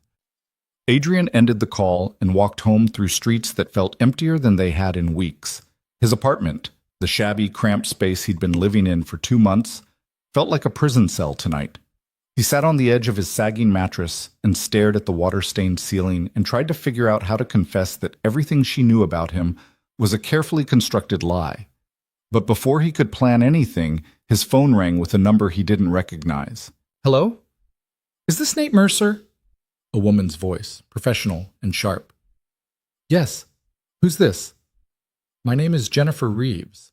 I'm an assistant district attorney. I'm calling because your name came up during our investigation into Richard Voss. Adrian's blood went cold. I don't understand. I barely know who that is. Really? Because we have records showing that Voss called a tenant named Lily Hart multiple times in the past week, and her phone records show she's been in frequent contact with your number. We're interviewing everyone connected to his properties as part of our case. It was a fishing expedition. Reeves had no evidence connecting Adrian to anything, but she was smart enough to follow the threads and see where they led. I'm a friend of Lily's, Adrian said carefully. I volunteer at her reading program. That's the only connection. And you don't have any information about how the evidence against Voss was compiled? No knowledge of who might have investigated his business practices or gathered the documentation we received? No. I just stock shelves at a grocery store. I don't know anything about investigations. There was a pause, and Adrian could practically hear her thinking. Interesting, because the package we received was incredibly thorough, professional quality, the kind of thing that takes resources and access most ordinary citizens don't have. Then maybe you should be asking whoever sent it instead of harassing Lily's friends. Fair point. I apologize for the intrusion. If you think of anything that might be helpful, please give me a call. She rattled off a number. And Mr. Mercer? Take care of Lily. From what I've heard, she deserves people looking out for her. The call ended, and Adrian sat in the darkness with his heart pounding. Reeves was good, better than he'd anticipated. She didn't have anything concrete yet, but she was asking the right questions. And if she kept pulling threads, eventually she'd find something that connected back to Marcus, and from Marcus to Adrian Vale, which meant his time was running out faster than he'd thought. The next morning at Morrison's, Derek pulled him aside with an expression that meant the other shoe had finally dropped. Corporate made their decisions, Derek said without preamble. They're cutting 12 positions across all departments. You're one of them. Adrian had been expecting this, but it still hit harder than it should have. When? End of the week. I'm sorry, Mercer. You're not a bad worker. You just didn't fight hard enough to keep the job. In this economy, that's all it takes. I understand. We'll process your final paycheck by Friday. And look, for what it's worth, you seem like a smart guy. You'll land on your feet. Derek walked away, and Adrian went back to stocking shelves with the strange sense that the universe was making decisions for him. His cover job was gone. Reeves was asking questions. Lily had just told him she was falling for him. Everything was converging toward a point where the truth would come out whether he was ready or not. He made it through his shift on autopilot, then took the bus to Lily's neighborhood instead of his own. He didn't have a plan. He just knew he needed to see her, needed to figure out how to tell her everything before someone else did it for him. He found her at a small playground near her apartment building, sitting on a bench and watching pigeons fight over breadcrumbs. She looked surprised when she saw him. Nate? What are you doing here? I needed to see you. Can we talk? Something in his tone made her expression shift. What's wrong? Adrian sat beside her and tried to find words that would make this easier. They didn't exist. I lost my job today. Morrison's is doing layoffs and I didn't make the cut. Oh no, Nate, I'm so sorry. Are you going to be okay? Do you need money for rent or... I'm fine. That's not why I'm telling you. He took a breath. I'm telling you because I'm realizing I can't keep doing this. Living day to day, pretending everything's fine, not being honest about who I am and what I want. Lily's face went pale. Are you breaking up with me? We're not even officially together and you're already... No, that's not what I'm saying. Adrian grabbed her hand. I'm saying the opposite. I want to be with you, Lily, really be with you, but I need to be honest first. About everything. Honest about what? You're scaring me. This was it. The moment where everything would either break or somehow, impossibly, survive. My real name isn't Nate Mercer, Adrian said quietly. Lily went very still. What? I've been lying to you since the day we met, about who I am, where I come from, why I'm here, and I need to tell you the truth because I can't keep lying to someone I care about this much. She pulled her hand away from his. I don't understand. What are you talking about? Adrian's heart was pounding so hard he could hear it in his ears. 2 months ago, I made a decision to disappear from my real life and become someone else, someone invisible, someone with no money or power or connections. I wanted to find out if anyone could care about me when I had nothing to offer. And then I met you. You're not making any sense. Are you in witness protection? Are you running from something? No, nothing like that. He stopped. How did you tell someone you were a crime boss? How did you explain that you'd built an empire on violence and fear, and you'd been pretending to be poor while secretly using your real resources to solve her problems? Just tell me, Lily said, and her voice was shaking. Whatever it is, just say it. My real name is Adrian Vale. I run a criminal organization that operates across 5 states. I have more money than I could spend in 10 lifetimes. And I've been lying to you because I wanted to know if someone could love me for who I am instead of what I have. The words hung in the air like bombs waiting to detonate. Lily stared at him for what felt like an eternity. Then she started laughing, a harsh, broken sound that had nothing to do with humor. This is a joke, right? You're messing with me. I'm not joking. I wish I was. So you're telling me you're some kind of crime boss who's been pretending to be a broke grocery store clerk? That everything about you has been a lie? Not everything. My feelings for you are real. The person I am when I'm with you is real. But yes, the rest of it was a lie. Lily stood up so fast she almost fell. Get away from me. Lily, please. No, don't please me. Don't you dare. Her voice was rising and people in the playground were starting to stare. I told you I've spent my whole life being used and discarded. I told you I needed to know you were real, and you looked me in the eye and lied. I was going to tell you. I was trying to find the right time. The right time? What? When, Nate or Adrian, whatever the hell your name is, when were you going to tell me? After I fell completely in love with you? After I trusted you with everything? Tears were streaming down her face. Or were you just going to keep playing your little game until you got bored and went back to your real life? It wasn't a game. It stopped being a game the moment I met you. Then what was it? Some social experiment? Let's see if the fat, lonely girl can love a rich man pretending to be poor? Is that what this was? The words cut deeper than anything Adrian had experienced in 20 years of violence and betrayal. No, that's not what this was. I came here looking for something real, and I found it with you. Everything between us is real. How can you say that? How can anything be real when you've been lying about who you are from the very beginning? Lily wrapped her arms around herself like she was holding herself together. Did you laugh about me, with your friends or whoever? Did you tell them about the pathetic community center and the poor girl who fell for your act? I never laughed about you. I've never told anyone except my closest friend, and only because I needed help keeping you safe. Keeping me safe? Her voice went sharp. From what? And here was the other truth he'd been avoiding. From Voss. The investigation, the arrest, all of it. I made that happen. I used my real resources to gather evidence and put him away because he threatened you. Lily's face went from hurt to horror to rage so fast, Adrian barely had time to track the change. You did what? I couldn't let him hurt you. I couldn't stand by and watch him destroy your program when I had the power to stop him. So you played hero? You swooped in and saved the helpless poor girl because she couldn't save herself? She was shouting now, and Adrian wanted to reach for her but knew he'd lost that right. Do you have any idea how that makes me feel? I thought I was fighting for myself. I thought I was finally standing up and making things work. But it was all you. You were pulling strings in the background, manipulating everything, making decisions about my life without telling me. I was trying to protect you. I didn't ask to be protected. I asked to be seen, to be valued, to be treated like I mattered. Her voice broke. And you treated me like a project, like some experiment in whether rich people can slum it with the poors and find true love. That's not fair. You know that's not what this was. I don't know anything anymore. I don't know who you are or what you wanted from me or if any of it was real. She backed away from him. All I know is that I let myself trust someone for the first time in my life, and you've been lying to me every single day. Lily, please, let me explain. No, I'm done. I can't do this. She turned and started walking away. Adrian followed. You can hate me. You can never forgive me. But please, just let me make sure you're safe first. Let me...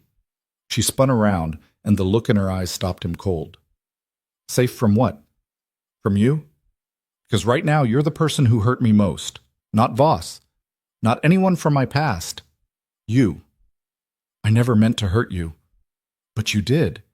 And the worst part is you did it while making me think you cared. While making me believe I finally mattered to someone. She wiped at her eyes with shaking hands. I need you to leave me alone. I need you to go back to your real life with your money and your power and your empire. And I need to forget I ever met you. I can't do that. I can't just disappear when he's... You already did disappear, she shouted. The person I cared about doesn't exist. Nate Mercer was a lie. So go back to being Adrian Vale and leave me alone. She walked away, and this time Adrian didn't follow. He just stood in the playground while the pieces of everything he'd built with her scattered like glass at his feet. He'd gotten his answer. Someone had cared about him when he had nothing. Lily had cared. She'd been falling for him, and he destroyed it by doing exactly what Marcus had warned him about, trying to save her while lying about who he was. Adrian pulled out his phone with hands that weren't quite steady and called Marcus. She knows, he said when Marcus answered. I told her everything and she hates me. It's over. Where are you? Playground near her apartment. She just left. She told me to disappear and I don't know what to do. Come home, Adrian. Come back to your real life. The experiment's over. But the thought of going back to his penthouse and his empire and his old existence felt impossible, because that life had been empty for years, and he'd only realized it after meeting a woman who'd shown him what it felt like to be genuinely seen. I don't want to go back, Adrian said quietly. That life doesn't mean anything without her in it. Then you need to give her time. Let her process this. And then, if she's willing to listen, you fight for her, not as the crime boss who can solve all her problems, as the man who loves her and wants to prove he's worth a second chance. What if she never wants to see me again? Then you accept it. But Adrian, don't give up yet. She's angry and hurt, but that doesn't mean it's over. It just means you have to prove you're more than the lie you told. Adrian ended the call and sat on the bench where Lily had been sitting, and for the first time in 20 years, he let himself cry. Not for his empire or his power or his carefully constructed identity, but for the woman who'd cared about a version of him that was more real than anything he'd been in decades, and the future they might have had if he'd just been brave enough to tell her the truth from the beginning. The rain started again, cold and relentless, and Adrian sat in it until he was soaked through. Then he stood and walked back toward his shabby apartment, knowing that tomorrow he'd have to make the hardest decision of his life. Go back to being Adrian Vale and accept that some things couldn't be fixed with money and power. Or find another way to prove to Lily that the man who'd shown up and stayed and cared was real, even if the name had been a lie. Adrian spent 3 days in his apartment doing nothing but thinking. He didn't call Marcus, didn't check on the empire, didn't even look at his phone except to see if Lily had tried to contact him. She hadn't. The silence was deafening. On the 4th day, he finally left the apartment and took the bus across the city to his real office. A gleaming tower of steel and glass that he owned through 6 layers of shell companies. He walked through the lobby in his thrift store clothes and felt the security guard's eyes tracking him like he was a homeless man who'd wandered in by mistake. Nobody recognized him. After 2 months of being invisible, he'd gotten too good at it. He took the private elevator to the penthouse floor and used his fingerprint to access his office. Marcus was already there, sitting at Adrian's desk like he'd been running things in his absence. Which he had been. You look like hell, Marcus said without getting up. I feel worse. Adrian collapsed into one of the leather chairs that cost more than most people made in a month. Catch me up. What's happening with the organization? Everything's running smooth. The shipment from Chicago came through clean. The warehouse expansion in Newark is ahead of schedule. The politicians we bought last year are staying bought. Revenue's up 6%. Marcus paused. And Richard Voss was sentenced to 8 years this morning. Full asset forfeiture. He's finished. Adrian felt nothing. In his old life, watching an enemy fall would have brought satisfaction. Now it just felt hollow. What about Lily? He asked. I've had someone watching her building from a distance, just making sure she's safe. She goes to work, comes home, goes to the community center twice a week. She's keeping the reading program running. Has she asked about me? Not that my guy can tell. She hasn't tried to contact you, hasn't mentioned you to anyone. Marcus stood and poured 2 glasses of scotch from the bar cart, 50-year-old single malt that Adrian could barely taste anymore. She's shutting you out completely. Adrian took the glass but didn't drink. I deserve that. Maybe. But Adrian, you need to make a decision here. Either accept that it's over and move on or figure out how to fix this. You can't keep living in limbo. How do I fix it? She doesn't want to see me. She told me to disappear. So prove you won't. Show her that you're serious about being in her life, even if she doesn't want you there right now. Marcus sat across from him. Look, I've known you for 20 years. I've seen you negotiate with men who wanted you dead. I've watched you build an empire from nothing. You don't give up when things get hard. So why are you giving up on her? Because I don't know how to fight for someone without using power and money. That's all I've ever had. Then learn. Figure out what she actually needs and give her that instead of what you think will solve her problems. Marcus leaned forward. What does Lily care about more than anything? The kids? The reading program? Then help with that. Not by throwing money at it, by showing up, by being useful, by proving that the person she met wasn't entirely a lie. Adrian finally took a drink, letting the burn ground him. She won't let me near the community center. She doesn't want to see me. So don't give her a choice. Show up anyway. Let her be angry. Let her hate you. But make her see that you're not running away just because things got hard. It was reckless and probably stupid and exactly the kind of advice Adrian would have given someone else. So that night, he went back to his apartment, his real apartment, the shabby one, and changed into his Nate Mercer clothes. Then he walked to the community center on Tuesday evening and pushed through the door. Lily was already there, setting up chairs with help from two of the older kids. She froze the moment she saw him, her face going pale and then red. What are you doing here? I'm volunteering, like I have been for the past 2 months. I told you to leave me alone. I know, but I also made a promise to these kids that I'd show up. And I'm keeping that promise. Adrian grabbed a stack of books from the corner and started organizing them on the shelf. You can throw me out if you want, but I'm going to keep coming back until you do. Lily looked like she wanted to scream at him, but the kids were watching, confused and curious, and she wasn't going to make a scene in front of them. Fine, she said through gritted teeth, but we're not talking. We're not friends. You're just here to help with the books. Understood. She turned her back on him and went back to setting up, and Adrian felt the smallest flicker of something that might have been hope. She hadn't thrown him out.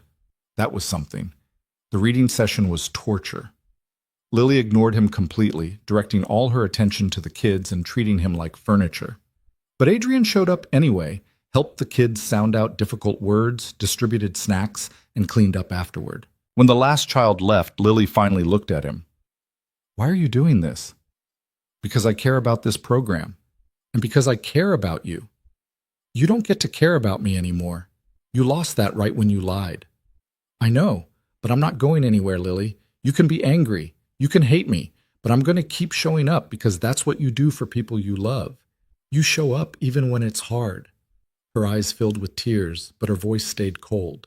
Don't you dare use the word love. You don't love me. You don't even know me. I know you better than you think. I know you put everyone else first. I know you cry when you're happy and fight when you're scared. I know you give everything you have to kids who need someone to believe in them. And I know you deserve better than the lie I told you, but that doesn't change how I feel. Stop. Her voice broke. Just stop. You don't get to show up here and say beautiful things and expect me to forgive you. It doesn't work that way. I'm not expecting forgiveness. I'm just asking for a chance to prove that the person you met was real, even if the name was fake. Lily grabbed her bag and headed for the door. Lock up when you leave. She was gone before Adrian could respond, and he stood in the empty community center surrounded by children's books and broken dreams. But he'd showed up, and tomorrow he'd show up again. And the day after that, for as long as it took. The next week followed the same pattern. Adrian came to every reading session. Lily ignored him. The kids slowly stopped asking why Miss Lily and Mr. Nate weren't talking anymore. And every night, Adrian went home to his shabby apartment and tried to figure out how to be the man Lily needed instead of the man he'd been for 20 years. On Thursday of the second week, everything changed. Adrian was walking to the community center when he noticed a black SUV parked across the street. Engine running, windows tinted, posture all wrong. His instincts kicked in immediately. That was a surveillance vehicle, professional, not cops, not feds, someone from his world. He kept walking, pretending he hadn't noticed, and slipped into the community center through the side entrance. Marcus picked up on the first ring. Someone's watching the community center, Adrian said quietly. Black SUV, professional setup. Who is it? I don't know. Give me the license plate. Adrian rattled it off from memory, then hung up and went to find Lily. She was in the main room organizing books, and when she saw him, her expression went carefully blank. We need to talk, Adrian said. Right now. It's important. I don't want to talk to you.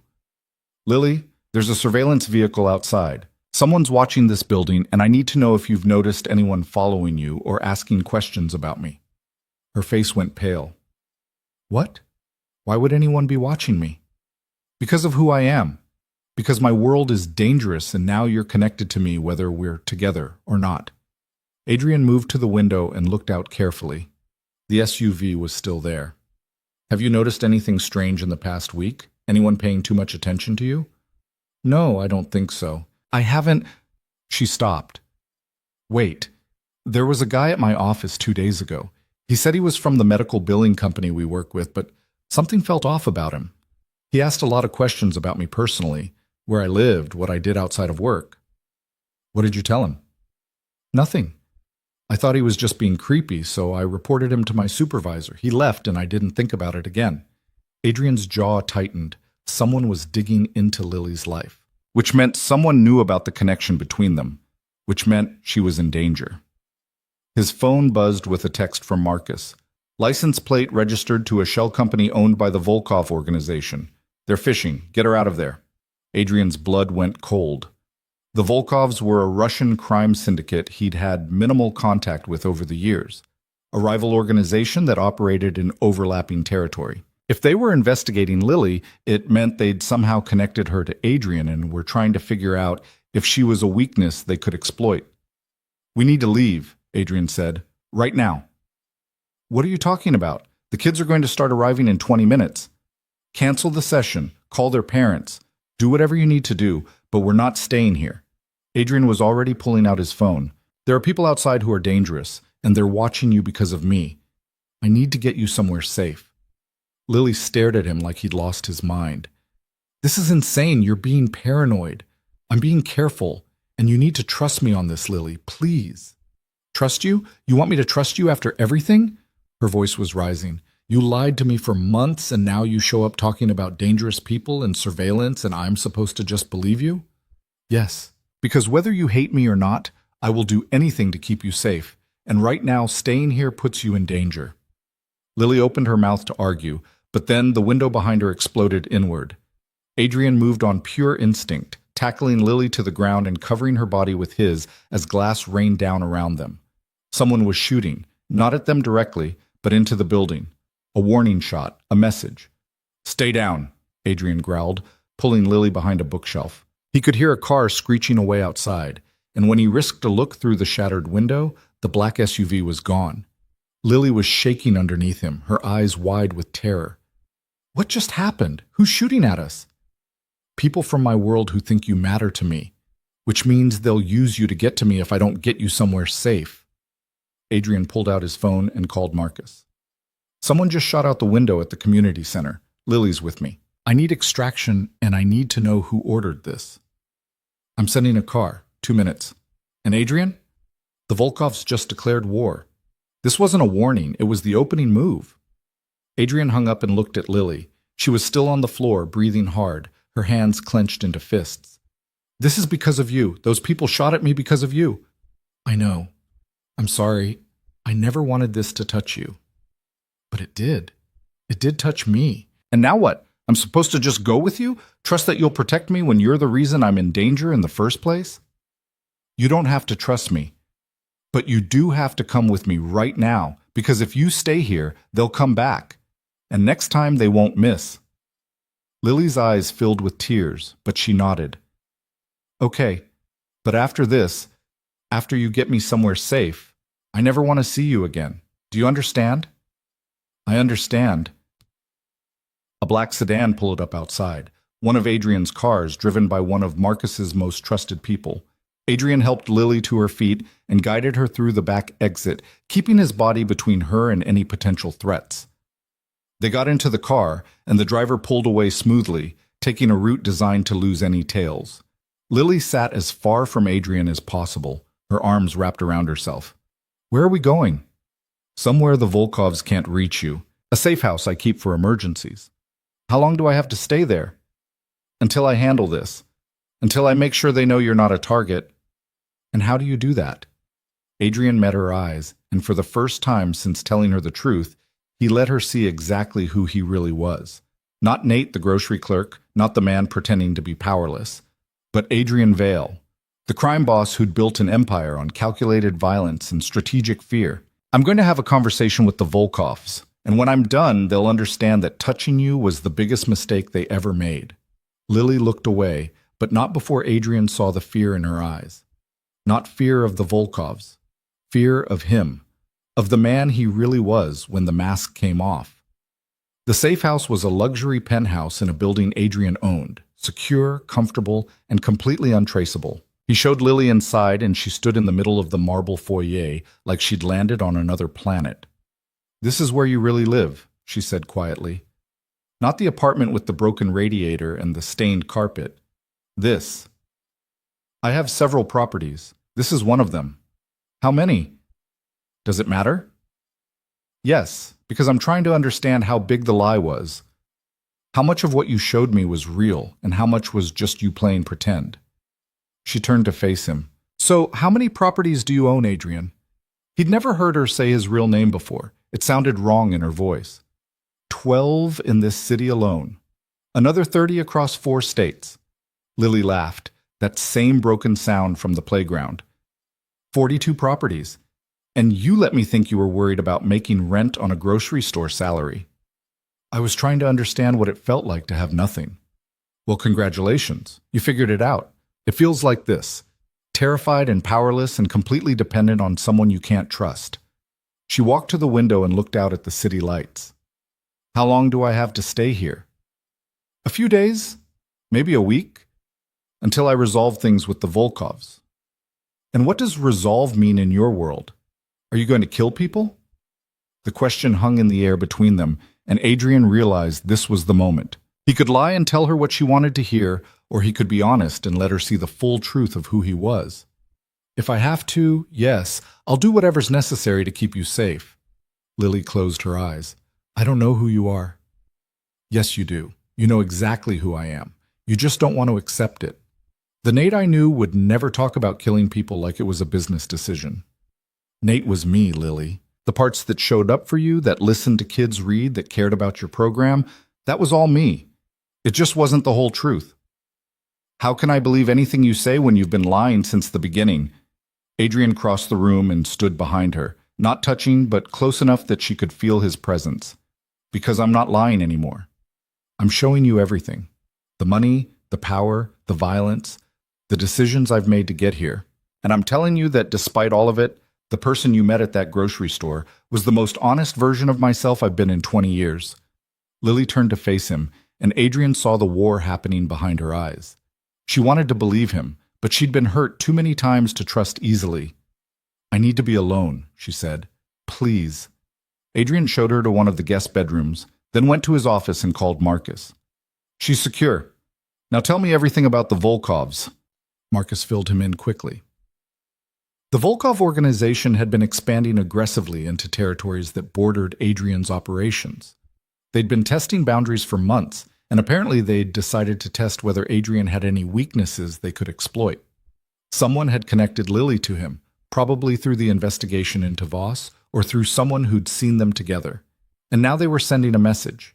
We can reach the people you care about. What do you want me to do? Marcus asked. Set up a meeting, tomorrow, neutral ground, just me and whoever leads their operation in this city. Adrian, that's dangerous. They just shot at your girl. You can't trust them to play fair in a face-to-face. I don't plan to play fair either, but they need to understand that Lily is off limits. And the only way to make that clear is to look them in the eye and explain what happens if they touch her again. And if they don't listen, then we go to war. And I make sure everyone in this city knows what happens when someone threatens the people I love. Marcus was quiet for a moment. You really love her, don't you?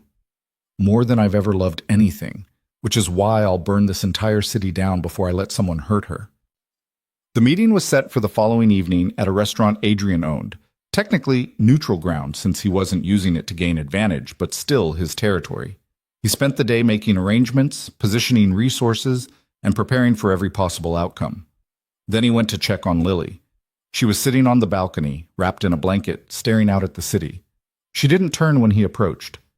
"There's a meeting tonight," Adrian said, "with the people who shot at the community center. I'm going to make sure they understand you're not involved in my business." "And then what? I just go back to my life and pretend none of this happened?" "If that's what you want, yes. I'll make sure you're protected from a distance. You'll never have to see me again." Lily finally looked at him, and her eyes were red from crying. "Is that what you want?" "No. I want you to give me a chance to prove I'm more than the lie I told. But I'll accept whatever you decide." "How can I trust you again, Adrian? How can I look at you and not wonder what else you're hiding?" "Because I'm not hiding anything anymore. This is who I am. A man who built an empire on violence and fear, who has more money than he knows what to do with, who's made choices that most people would find unforgivable. But I'm also the man who showed up to your reading program every week, who listened to kids stumble through picture books, who fell in love with you because you're the most genuine person I've ever met." He paused. "I can't undo the lie, but I can promise that from now on, you'll only get the truth, even when it's ugly." Lily pulled the blanket tighter around herself. "I don't know if that's enough." "I know, but it's all I have to offer." He left her there and went to prepare for the meeting, knowing that the next few hours would determine not just whether he could protect Lily, but whether she would ever let him close enough to try again. The restaurant was empty except for Adrian, Marcus, and 4 armed security positioned discreetly throughout the space. At exactly 8 p.m., 3 men walked through the front door. 2 were clearly muscle, broad-shouldered, cold-eyed, wearing suits that didn't quite hide their weapons. The third was older, maybe 50, with silver hair and the kind of calm that came from decades of surviving in a world where mistakes meant death. His name was Dmitry Volkov, and he ran the family's operations in the northeastern United States. "Mr. Vale," Dmitry said as he approached the table, "thank you for agreeing to meet. Let's skip the pleasantries. You shot at someone under my protection. I want to know why, and I want to know what it's going to take for you to never do it again." Dmitry sat down across from Adrian and smiled, a cold, calculating expression. "Direct. I appreciate that. The truth is simple. We're expanding. Your territories overlap with ours. We needed to understand your vulnerabilities so we know how hard to push. And you thought threatening an innocent woman was the best way to test me? We thought it would get your attention. It did." Dmitry poured himself water from the pitcher on the table. "But here's what I learned from that little test. You care about her, which means she's leverage, which means she's valuable." Adrian's voice went deadly quiet. "She's also off limits." "Is she? Because from where I'm sitting, she's exactly the kind of pressure point that makes stubborn men reasonable." "Then let me make myself very clear. If anyone from your organization goes near Lily Hart again, if anyone even looks at her, speaks to her, or thinks about using her to get to me, I will consider it a declaration of war. And when I go to war, Dmitry, I don't stop until there's nothing left of my enemies but cautionary tales." Dmitry's smile didn't waver. "That's a very dramatic threat, Mr. Vale, but threats only work if you're willing to follow through, and I'm not convinced you're ready to risk everything over one woman." Adrian leaned forward. "Then let me demonstrate my commitment." He pulled out his phone and showed Dmitry a photograph. It showed Dmitry's youngest daughter, a college student in Boston, walking across campus with friends. Dmitry's smile vanished. "I'm not threatening her," Adrian said calmly. "I'm showing you that I have the same capabilities you demonstrated yesterday.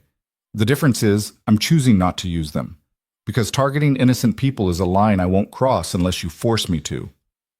"You would go after my family?" "Only if you make me. But understand this. I will protect Lily with everything I have. If that means burning your organization to the ground, I'll do it. If it means spending every resource I've accumulated over 20 years, I'll do it. If it means sacrificing pieces of my own empire, I'll do it." Adrian put the phone away. "So here's what's going to happen. You're going to walk out of here and forget Lily exists. You're going to pull your people back and focus your expansion elsewhere. And in return, I won't interfere with your operations in territories that don't overlap with mine." "And if I refuse?" Then tomorrow morning, every law enforcement agency in the state receives detailed documentation of your organization's activities, your shell companies, your money laundering operations, your trafficking routes, all of it. And while you're busy fighting federal charges, I'll systematically dismantle everything you've built. Dmitri stared at him for a long moment, and Adrian could see the calculations happening behind his eyes. Finally, the older man stood. You're making a mistake, Mr. Vale. Love makes men weak. Maybe, but it also makes us willing to do things we'd never do for ourselves. Adrian stayed seated. Do we have an understanding? For now.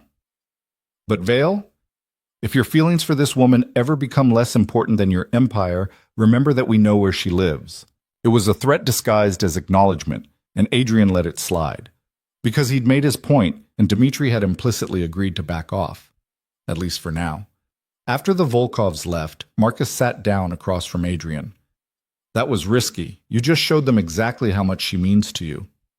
I know, but it was the only way to make them understand she's not a pawn they can use. And if they come back later? If they decide to test you again? Then I'll do exactly what I promised. I'll destroy them. Adrian stood and headed for the door. But right now, I need to go tell Lily she's safe. And then I need to figure out if she'll ever forgive me for dragging her into this world in the first place. He found her in the penthouse kitchen, making tea with shaking hands. When she saw him, she set down the kettle. Is it done? It's done. They won't come after you again. How can you be sure? Because I made it clear what the consequences would be if they did, and because they're rational enough to know that some targets aren't worth the cost. Lily wrapped her arms around herself. I hate this. I hate that my safety depends on you threatening people. I hate that I'm some kind of pawn in a game between criminals. I hate all of it. I know, I'm sorry. Stop apologizing. It doesn't change anything. She looked at him with exhausted eyes. I want to go home, Adrian. My real home. My apartment with the neighbors I know and the life I built for myself. I'll have someone take you, but Lily, I need you to understand that even though the immediate threat is handled, you're always going to be connected to me now. People know we were together. They know I care about you, and that makes you valuable to anyone who wants to hurt me. So what am I supposed to do? Live in fear forever? Hire bodyguards? Change my name and disappear? No, you live your life, and I make sure you're protected without you having to think about it. Surveillance that you'll never notice. Resources positioned to respond if you're ever in danger. A safety net that's invisible but always there. That's not living, Adrian. That's existing in a cage you built. It's the best I can offer. The only way I know how to keep you safe is to use the power I have, even if you hate me for it. Lily was quiet for a long time. Then she said, Take me home. Adrian drove her himself, something he hadn't done in years. They didn't talk during the 20-minute ride. When they pulled up in front of her building, Lily reached for the door handle, then stopped. I need time, she said without looking at him. Time to figure out if I can live with who you really are. Time to decide if what we had was real enough to survive the lie you told. How much time? I don't know. But Adrian, don't wait for me. Don't put your life on hold or make decisions based on whether I forgive you. Figure out who you want to be. And then, if I'm ready, maybe we can figure out if there's anything left to save. She got out of the car and walked into her building without looking back, and Adrian sat there until the lights came on in her apartment. Then he drove back to his penthouse and made a decision. He'd spent 2 months pretending to be powerless to find out if anyone could love him. He'd found his answer. Lily had loved him. Maybe she still did, underneath the hurt and anger. But Marcus had been right about something. Love made men weak. Not because it destroyed them, but because it forced them to become something different, something better. And if Adrian wanted any chance of winning Lily back, he needed to become the kind of man who deserved her, not by pretending to be poor, but by using his power for something other than himself. He called Marcus. I need you to set up a meeting with our attorneys. I want to create a foundation. A foundation for what? For kids like the ones in Lily's program. Community centers in poor neighborhoods, reading initiatives, after-school programs, everything that keeps kids safe and gives them a chance.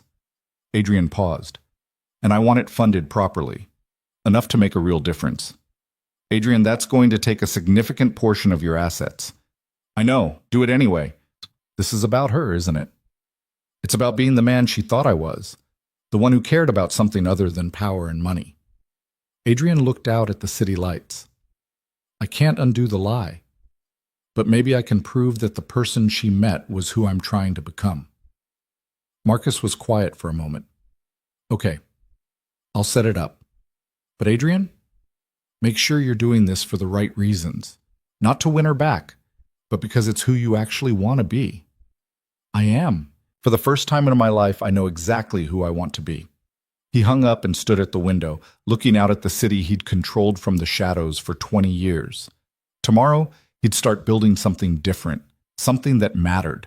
And maybe, if he was lucky and if Lily was willing to give him one more chance, she'd see that the man she'd fallen for wasn't entirely a fiction after all. 3 weeks passed, and Adrian kept his promise. He didn't call Lily, didn't show up at the community center, didn't try to force his way back into her life. Instead, he threw himself into building something that might actually matter. The foundation came together faster than he'd anticipated. Marcus worked with a team of attorneys to structure it properly, a nonprofit organization designed to fund reading programs, after-school activities, and community centers in underserved neighborhoods. Adrian transferred $40 million into the endowment on day one, with plans to add more as the organization grew. You're serious about this, Marcus said one afternoon as they reviewed the paperwork in Adrian's office. More serious than I've been about anything in years. Adrian signed the final document establishing the foundation's board of directors. How long until we can start making grant? 2 weeks? Maybe 3? We need to set up the application process, hire staff to review proposals, establish criteria for funding. Marcus paused. Are you going to tell her about what you're doing? No. If she finds out, it needs to be because the foundation is real and doing real work, not because I'm using it to manipulate her into forgiving me. And if she never finds out, if she just thinks you went back to your old life and forgot about her? Adrian looked out the window at the city sprawling below. Then at least something good came from knowing her. At least her influence made me into someone worth being. But staying away from Lily was harder than any negotiation Adrian had ever conducted. He wanted to know if she was okay, if the kids were asking about him, if she missed him even a fraction of how much he missed her. He'd broken his own rule twice, driving past her apartment late at night just to see the lights on and know she was safe. On the 4th week, Marcus brought him news that changed everything. The Volkovs are making noise again, Marcus said, his expression grim. Nothing direct, but they've been asking questions about your operations, testing boundaries, and I heard through back channels that Dimitri's been telling people the meeting was a bluff, that you wouldn't actually go to war over a woman. Adrian's jaw tightened. Then he didn't understand me as well as I thought. The problem is he might be right, because if this escalates, Lily becomes a target again, and you can't protect her if you're fighting a full-scale war with the Volkovs. So what are you suggesting? I'm suggesting you need to make a choice, the Empire or the girl, because you can't have both, not anymore. Adrian had known this moment was coming, had felt it building since the night Lily walked away. His empire demanded ruthlessness. It required him to respond to threats with overwhelming force, to never show weakness, to prioritize power over everything else. But Lily had shown him what it felt like to be human instead of a weapon, and going back to the man he'd been before meeting her felt impossible now. Set up another meeting with Dimitri, Adrian said quietly, but this time, I'm not threatening. I'm offering a deal. The meeting happened 2 days later in the same restaurant. Dimitri arrived with the same security, the same cold smile, and the same underestimation of what Adrian was willing to sacrifice. Back so soon, Dimitri said as he sat down. I thought we had an understanding. We did, but I'm here to offer you something better. Adrian slid a folder across the table. Inside is a complete map of my operations in 3 territories that border yours. Distribution networks, key personnel, financial structures. Everything you'd need to take them over cleanly. Dimitri opened the folder, his expression shifting from amusement to confusion. This is detailed intelligence. Why would you give me this? Because I'm getting out. I'm dismantling my organization piece by piece, and I'd rather hand territories to someone who will manage them professionally than watch them collapse into chaos. Adrian leaned back. You wanted to expand. I'm giving you the expansion. No war, no bloodshed, just a clean transfer. You're walking away from an empire you built over 20 years because of a woman? I'm walking away because I realized I built the wrong thing. Power and money aren't worth having if you can't use them for something that matters. Dmitri studied him carefully. This is a trick. You're setting me up somehow. It's not a trick. It's a business decision. I want out, and you want in. We can fight each other and both lose resources, or we can make a deal that benefits us both. Adrian pulled out another document. All I need is your word that Lily Hart is permanently off limits. No surveillance, no threats, no contact of any kind. She gets to live her life without ever knowing your organization exists. And if I agree to this, you'll just disappear? Give up everything? Not everything. I'm keeping enough assets to fund legitimate businesses and a nonprofit foundation. But the criminal operations? Those are yours if you want them, along with my promise that I won't interfere with how you run them. Dmitri was quiet for a long moment, clearly trying to find the angle Adrian was playing. But there wasn't one. This was exactly what it appeared to be. A man choosing love over power. You're a fool, Dmitri said finally. In 6 months, you'll regret this. You'll miss the influence, the control, the fear you commanded. And by then, it'll be too late to get it back. Maybe. But at least I'll know I tried to be someone worth loving. Adrian stood. Do we have a deal? Dmitri stood as well and extended his hand. We have a deal. Your territories for the girl's safety. Permanently. They shook on it, and Adrian felt something he hadn't expected. Relief. He was giving up everything he'd spent 2 decades building, and instead of grief, he felt free. Over the next month, Adrian systematically dismantled his empire. He transferred operations to the Volkovs as agreed. He set up legitimate business ventures for the people who'd been loyal to him, giving them exit strategies that didn't end in prison or graves. He liquidated assets and funneled the money into the foundation and investments that didn't require him to be a criminal. Marcus stayed with him through all of it, even though Adrian gave him the option to walk away. You've been with me for 20 years, Adrian said one afternoon as they finalized the last transfer. You could take your share and build your own organization. You don't have to follow me into whatever comes next. What comes next? Marcus asked. Honestly, I have no idea. But it's not this. It's not looking over my shoulder and wondering when the next war will start. It's not making decisions that require people to get hurt. So what is it? Adrian thought about Lily reading to kids in a broken-down community center, about her giving everything she had to make their lives a little better, about the way she'd looked at him when she thought he was just Nate, like he mattered for reasons that had nothing to do with what he could provide. It's trying to be the man she thought I was, even if she never knows I'm trying. Marcus smiled. Then I'm in. Because honestly, I'm tired of this life too. I'm tired of hurting people. And if you're building something better, I want to be part of it. By week 6, the transition was complete. Adrian Vale, the crime boss, ceased to exist.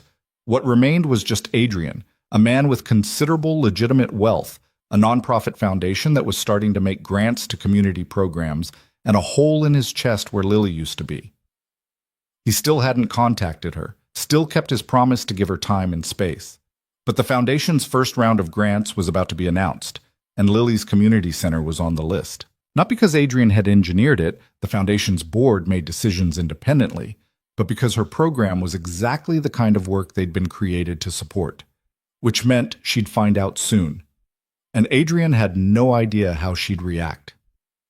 The call came on a Tuesday evening while Adrian was in his office reviewing legitimate business proposals. Marcus stuck his head in the door. She's here. Adrian's heart stopped. What? Lily. She's downstairs. She asked to see you. Adrian stood so fast his chair rolled backward. Did she say what she wants? No, but she looked determined. Should I send her up? Adrian took a breath, trying to steady himself. He'd imagined this moment 1,000 times, played out every possible conversation, but now that it was happening, his mind went blank. Yeah, send her up. He had 30 seconds to compose himself before his office door opened and Lily walked in. She looked different than the last time he'd seen her, stronger somehow, like the past 6 weeks had given her time to find solid ground under her feet. But she also looked nervous, her hands clasped together in front of her. Hi, she said quietly. Hi. Adrian stayed behind his desk, giving her space. I'm surprised to see you. I'm surprised to be here. Lily took a few steps into the room, looking around at the expensive furniture and floor-to-ceiling windows. This is where you really work, where Adrian Vale exists instead of Nate Mercer.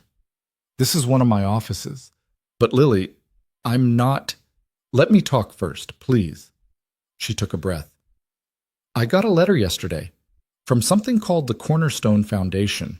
They're offering a $50,000 grant to my reading program, full funding for a year with the possibility of renewal.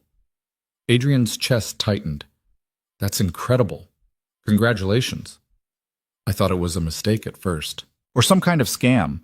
So I looked into the foundation, and I found out it was established 6 weeks ago by an anonymous donor who funded it with $40 million. And the foundation's mission is to support exactly the kind of programs I've been running on pennies and hope. She looked at him directly. Did you do this?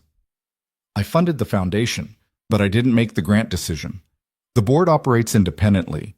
They review applications and make choices based on merit. But you created it. You took $40 million and put it toward helping kids in poor neighborhoods. Why?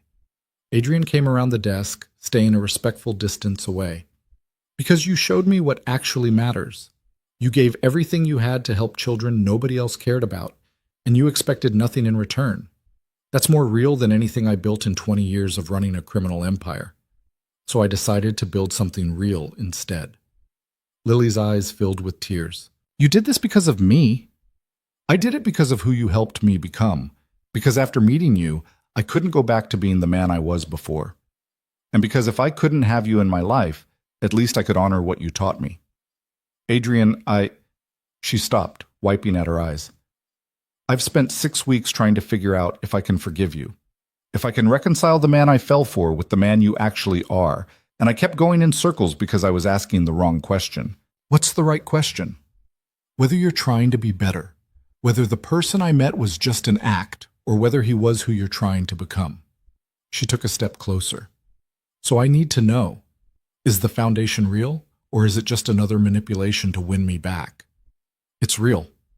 I've dismantled my entire criminal organization, transferred operations, walked away from territories, given up everything except legitimate businesses and assets I can use to fund the foundation.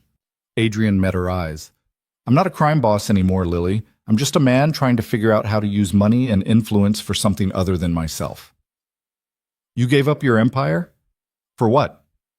For the possibility of being someone you could respect, someone who deserves a woman like you. He paused. I'm not asking you to forgive me. I'm not asking you to give me another chance. I just needed you to know that meeting you changed my life. And whether you're part of my future or not, I'm grateful for that. Lily was crying openly now, and Adrian wanted desperately to reach for her but made himself stay still. I was so angry at you, she said through her tears. So hurt and betrayed. You made me feel small and stupid and used. I know. I'm sorry. But then I started thinking about the person you were when you showed up at the community center. The way you listened to the kids. The way you helped without making a big deal about it. The way you looked at me like I mattered. She wiped at her face. That person was real, wasn't he? That wasn't an act. No, that was me. The most honest version of myself I've been in years. Then why did you lie about everything else? Adrian finally closed the distance between them, but still didn't touch her. Because I'd spent 20 years surrounded by people who wanted something from me. Money, power, access, protection. Nobody saw me. They saw what I could do for them. And I wanted to know if it was possible for someone to care about me when I had nothing to offer. So I became nothing. And I met you. And I fell for the nothing version of you. You fell for the real version of me. The one who existed underneath all the power and money and fear. The one who wanted to matter for reasons that had nothing to do with what I could provide. He reached out slowly, giving her time to pull away, and took her hand. I should have told you the truth from the beginning. I should have trusted that what we had was strong enough to survive it, and I'm sorry I didn't. Lily looked down at their joined hands. I don't know if I can trust you again. Not completely. Not yet. I understand. But I want to try. Because the man I fell for showed me what it feels like to be seen and valued and cared for, and I don't want to lose that because you made a mistake. Adrian's throat went tight. What are you saying? I'm saying I'm willing to give you a chance. Not to be Nate Mercer, the grocery clerk, but to be Adrian Vale, the man who's trying to build something better. The one who funds reading programs and walks away from empires and shows up even when it's hard. She looked up at him with eyes that were both vulnerable and strong. But you need to promise me something. Anything. No more lies. No more secrets. If you're going to be in my life, I need complete honesty. Even when it's ugly, even when you think I can't handle it, I need to know who you really are, all the time. I promise, complete honesty. Always. And I need time. I need to learn who Adrian is instead of who Nate was. I need to see if the person you're becoming is someone I can build a life with. How much time? Lily smiled, a real smile that made Adrian's heart ache. However long it takes. Because if this is real, if we're real, it's worth getting it right. Adrian pulled her close and kissed her forehead, not trusting himself to speak. She wrapped her arms around him and held on tight, and for the first time in 6 weeks, Adrian felt like he could breathe properly. I missed you, Lily whispered against his chest. I tried not to. I tried to be angry and move on, but I missed you so much it hurt. I missed you too, every single day. They stood like that for a long moment, holding each other in Adrian's office while the city lights flickered on outside. Then Lily pulled back and looked at him seriously. I need to ask you something, and I need you to be completely honest. Okay? Are you really done with the criminal stuff? Completely done? Because I can't be with someone who lives that life. I can't spend every day wondering if you're going to get arrested or killed or if someone's going to come after me again. I'm done. I transferred everything to another organization and walked away. The only things I kept are legitimate businesses and the money to fund the foundation. I'm not a crime boss anymore, Lily. I'm just a man with resources trying to figure out how to use them for good. And you're okay with that? You don't regret giving up the power? Adrian thought about his empire, the fear he'd commanded, the control he'd wielded, the wealth he'd accumulated. Then he thought about reading stories to kids in a broken-down community center. About Lily's smile when she talked about helping children nobody else cared about the way she'd made him feel human instead of a weapon. I don't regret it at all. That life was empty. It was just power for the sake of power. But this? Building something that actually helps people? Being with you? That's worth more than any empire. Lily studied his face like she was looking for cracks in the truth. Then she nodded. Okay, I believe you. Just like that? Just like that. Because I can see it in your eyes. You're different than you were 6 weeks ago. Lighter, somehow. Like you've been carrying something heavy and finally put it down. She was right. Adrian had been carrying the weight of his empire for 20 years, and walking away from it had lifted a burden he hadn't fully realized was there. So what happens now? He asked. Now we start over. Properly this time. No lies. No pretending. Just two people trying to figure out if they can build something real together. I'd like that, Lily smiled. Good. Because I already accepted the foundation's grant, and I'm going to need help figuring out how to actually use $50,000. I've never had that kind of budget before. I can help with that. Or the foundation staff can. Whatever you need. What I need is for you to come to the reading session on Thursday, not as Nate Mercer pretending to be poor, but as Adrian Vale trying to be better. I want the kids to meet the real you. Adrian's chest tightened. Are you sure? They knew me as Nate. It might confuse them. They're kids. They're resilient. And honestly, I think they'll like knowing that the guy who helped them read picture books is also the guy funding programs like ours all over the city. It'll show them that people with power can choose to use it for good. Okay, I'll be there. Thursday came faster than Adrian expected. He showed up at the community center wearing clothes that actually fit properly, and the kids swarmed him immediately. Mr. Nate, you came back. Where have you been? Miss Lily said you were busy with work, but we missed you. Lily came over and gently quieted them. Everyone, I need to tell you something. Mr. Nate's real name is Adrian. He's been going through some big changes in his life, and he hasn't been able to come to our sessions. But he's here now, and he wants to help. Maya, the girl with braids, looked up at him suspiciously. Why did you lie about your name? Leave it to a child to ask the hardest question immediately. Adrian knelt down so he was at eye level with her. Because I made a mistake. I thought people would treat me differently if they knew who I really was. But I learned that lying to people you care about always causes more problems than it solves. Did you lie to Miss Lily too? Yes. And I hurt her feelings very badly. Did you say sorry? I did, and I'm trying to be better now. Maya considered this seriously. Okay, but don't lie anymore. Lying is bad. You're absolutely right. I won't lie anymore. Promise? I promise. That seemed to satisfy her, and the other kids accepted it just as easily. Within minutes, they were pulling Adrian toward the books and asking him to help them read. And everything felt almost normal, except it was better than normal, because this time Adrian wasn't pretending. He was just himself, helping kids learn to read in a community center that would now have the resources to actually thrive. After the session ended and the kids had gone home, Adrian helped Lily clean up. They worked in comfortable silence for a while, and then Lily said, "You were good with them tonight. Better than before, actually." "How so?" "You weren't trying so hard to be invisible.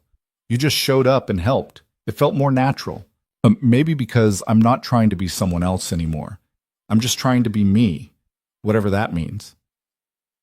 Lily set down the books she was organizing and came over to him. "I'm proud of you for walking away from that life, for building the foundation, for showing up today even though you knew it would be hard. I'm just trying to be someone you can be proud of." "You already are." She kissed him softly, and Adrian felt something he'd been chasing his entire life finally click into place. Acceptance, belonging, the certainty that someone saw him completely and chose him anyway.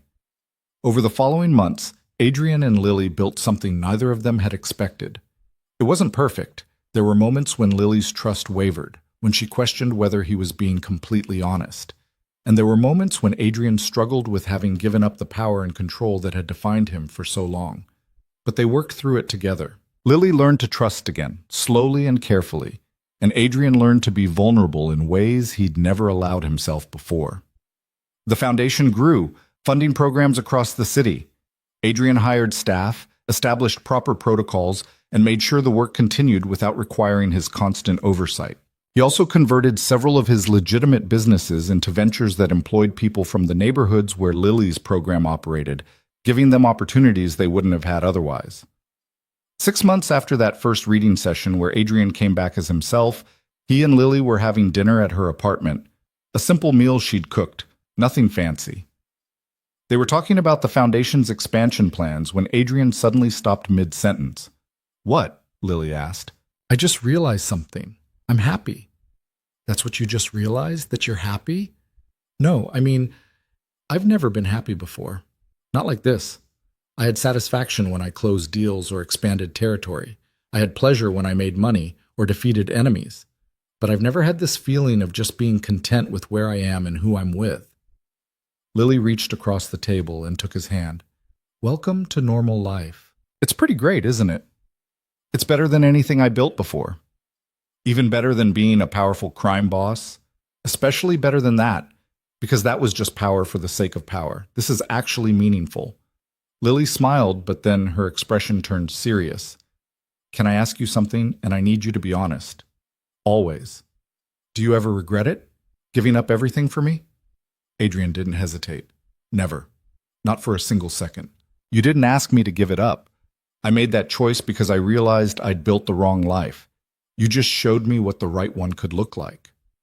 And you're really okay with this? With being just a regular guy with a foundation and some businesses instead of running an empire?" "I'm more than okay with it. I'm grateful. Because if I'd stayed in that life, I would have died alone and empty, surrounded by people who feared me but didn't actually care about me. And I would never have known what it felt like to be loved for who I am instead of what I can do." Lily's eyes filled with tears. "I do love you, you know. Not the crime boss, not the grocery clerk, just you. Adrian Vale, the man who's trying every day to be better than he was. I love you too, more than I thought I was capable of loving anyone." They kissed across the small table, and later that night, lying in Lily's bed in her modest apartment, Adrian thought about how far he'd come. From a penthouse overlooking the city to a one-bedroom with thin walls and neighbors who argued too loud. From commanding fear to helping kids read picture books. From untouchable to completely vulnerable. And he wouldn't change a single thing. A year after Adrian had told Lily the truth, the foundation held its first annual gala to celebrate the programs they'd funded and the impact they'd made. Lily had fought Adrian on attending, insisting she didn't belong at fancy events with wealthy donors.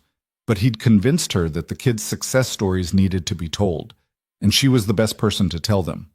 So now she stood at the microphone in a simple black dress that Adrian had helped her pick out, speaking to a room full of people who could write six-figure checks without blinking. "Most of you don't know what it's like to be invisible," Lily said, her voice steady despite her nerves. "To walk through the world and have people look straight through you because you're poor or overweight or just ordinary. I've been invisible my whole life, and I learned to accept it, to make myself smaller so I wouldn't bother anyone." She paused, and Adrian watched from his table, his heart swelling with pride. "But then I started a reading program for kids who were just as invisible as me. Kids whose parents worked 3 jobs and couldn't help with homework. Kids who were behind in school because nobody had time to teach them. Kids who needed someone to tell them they mattered." Lily's voice strengthened. "And I realized that being invisible wasn't a permanent condition. It was just what happened when the people with power and resources chose not to look." She gestured around the room. "All of you have power. You have resources. And tonight, you're choosing to look. You're choosing to invest in programs that help invisible kids become seen, that help struggling communities become strong, that help people like me believe we deserve better." The room was completely silent, hanging on every word. "The Cornerstone Foundation gave my program a grant that changed everything. We went from barely surviving to actually thriving. We've doubled our enrollment. We've added art classes and tutoring. We've created a safe space where 20 kids know they matter." Lily's eyes found Adrian's across the room. "And it happened because someone decided that power should be used to help people instead of just accumulating more power." She finished her speech to standing ovation, and Adrian stood with everyone else, applauding the woman who'd transformed his entire existence. Later, after the gala ended and they were driving home, Lily leaned her head on his shoulder. "I can't believe I just spoke in front of 300 rich people. You were incredible. I'm pretty sure you convinced half of them to start their own foundations. Good. The world needs more people using their money for something that matters." She paused. "Thank you for pushing me to do that. I almost said no." "I'm glad you didn't. Those people needed to hear your story. They needed to understand that the programs they're funding aren't just statistics. They're real children with real lives being changed." "Adrian?" "Yeah? I'm ready." He pulled back to look at her. "Ready for what?" "To stop taking things slow. To stop holding back pieces of myself because I'm scared you'll hurt me again." She met his eyes. "You've proven yourself. You've been patient and honest and consistent. You've shown me every day that you're serious about being better. And I don't want to waste any more time being cautious when I could just be happy." Adrian's heart was pounding. "What are you saying?" "I'm saying I want to build a life with you, not someday. Now. I want to wake up next to you and fall asleep in your arms and make decisions together about what comes next. I want all of it." Adrian pulled the car over to the side of the road so he could give her his full attention. "Are you sure? Because Lily, once we do this, I'm never letting you go. You'll be stuck with me forever." "Promise?" "Promise." She kissed him, and Adrian tasted salt and realized she was crying happy tears. When they pulled apart, she was smiling so wide it made his chest ache. "I love you, Adrian Vale. The real you. The one who gave up an empire to be someone worth loving. I love you too. And you're wrong about one thing." "What?" "I didn't give up an empire to be someone worth loving.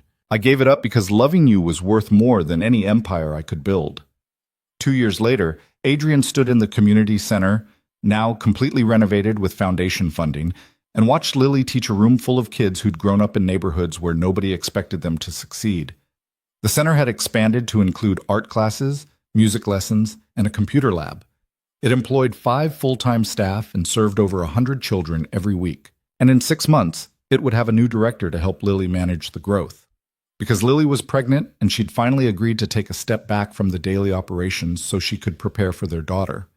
Adrian had proposed a year ago, on the anniversary of the day he'd told her the truth.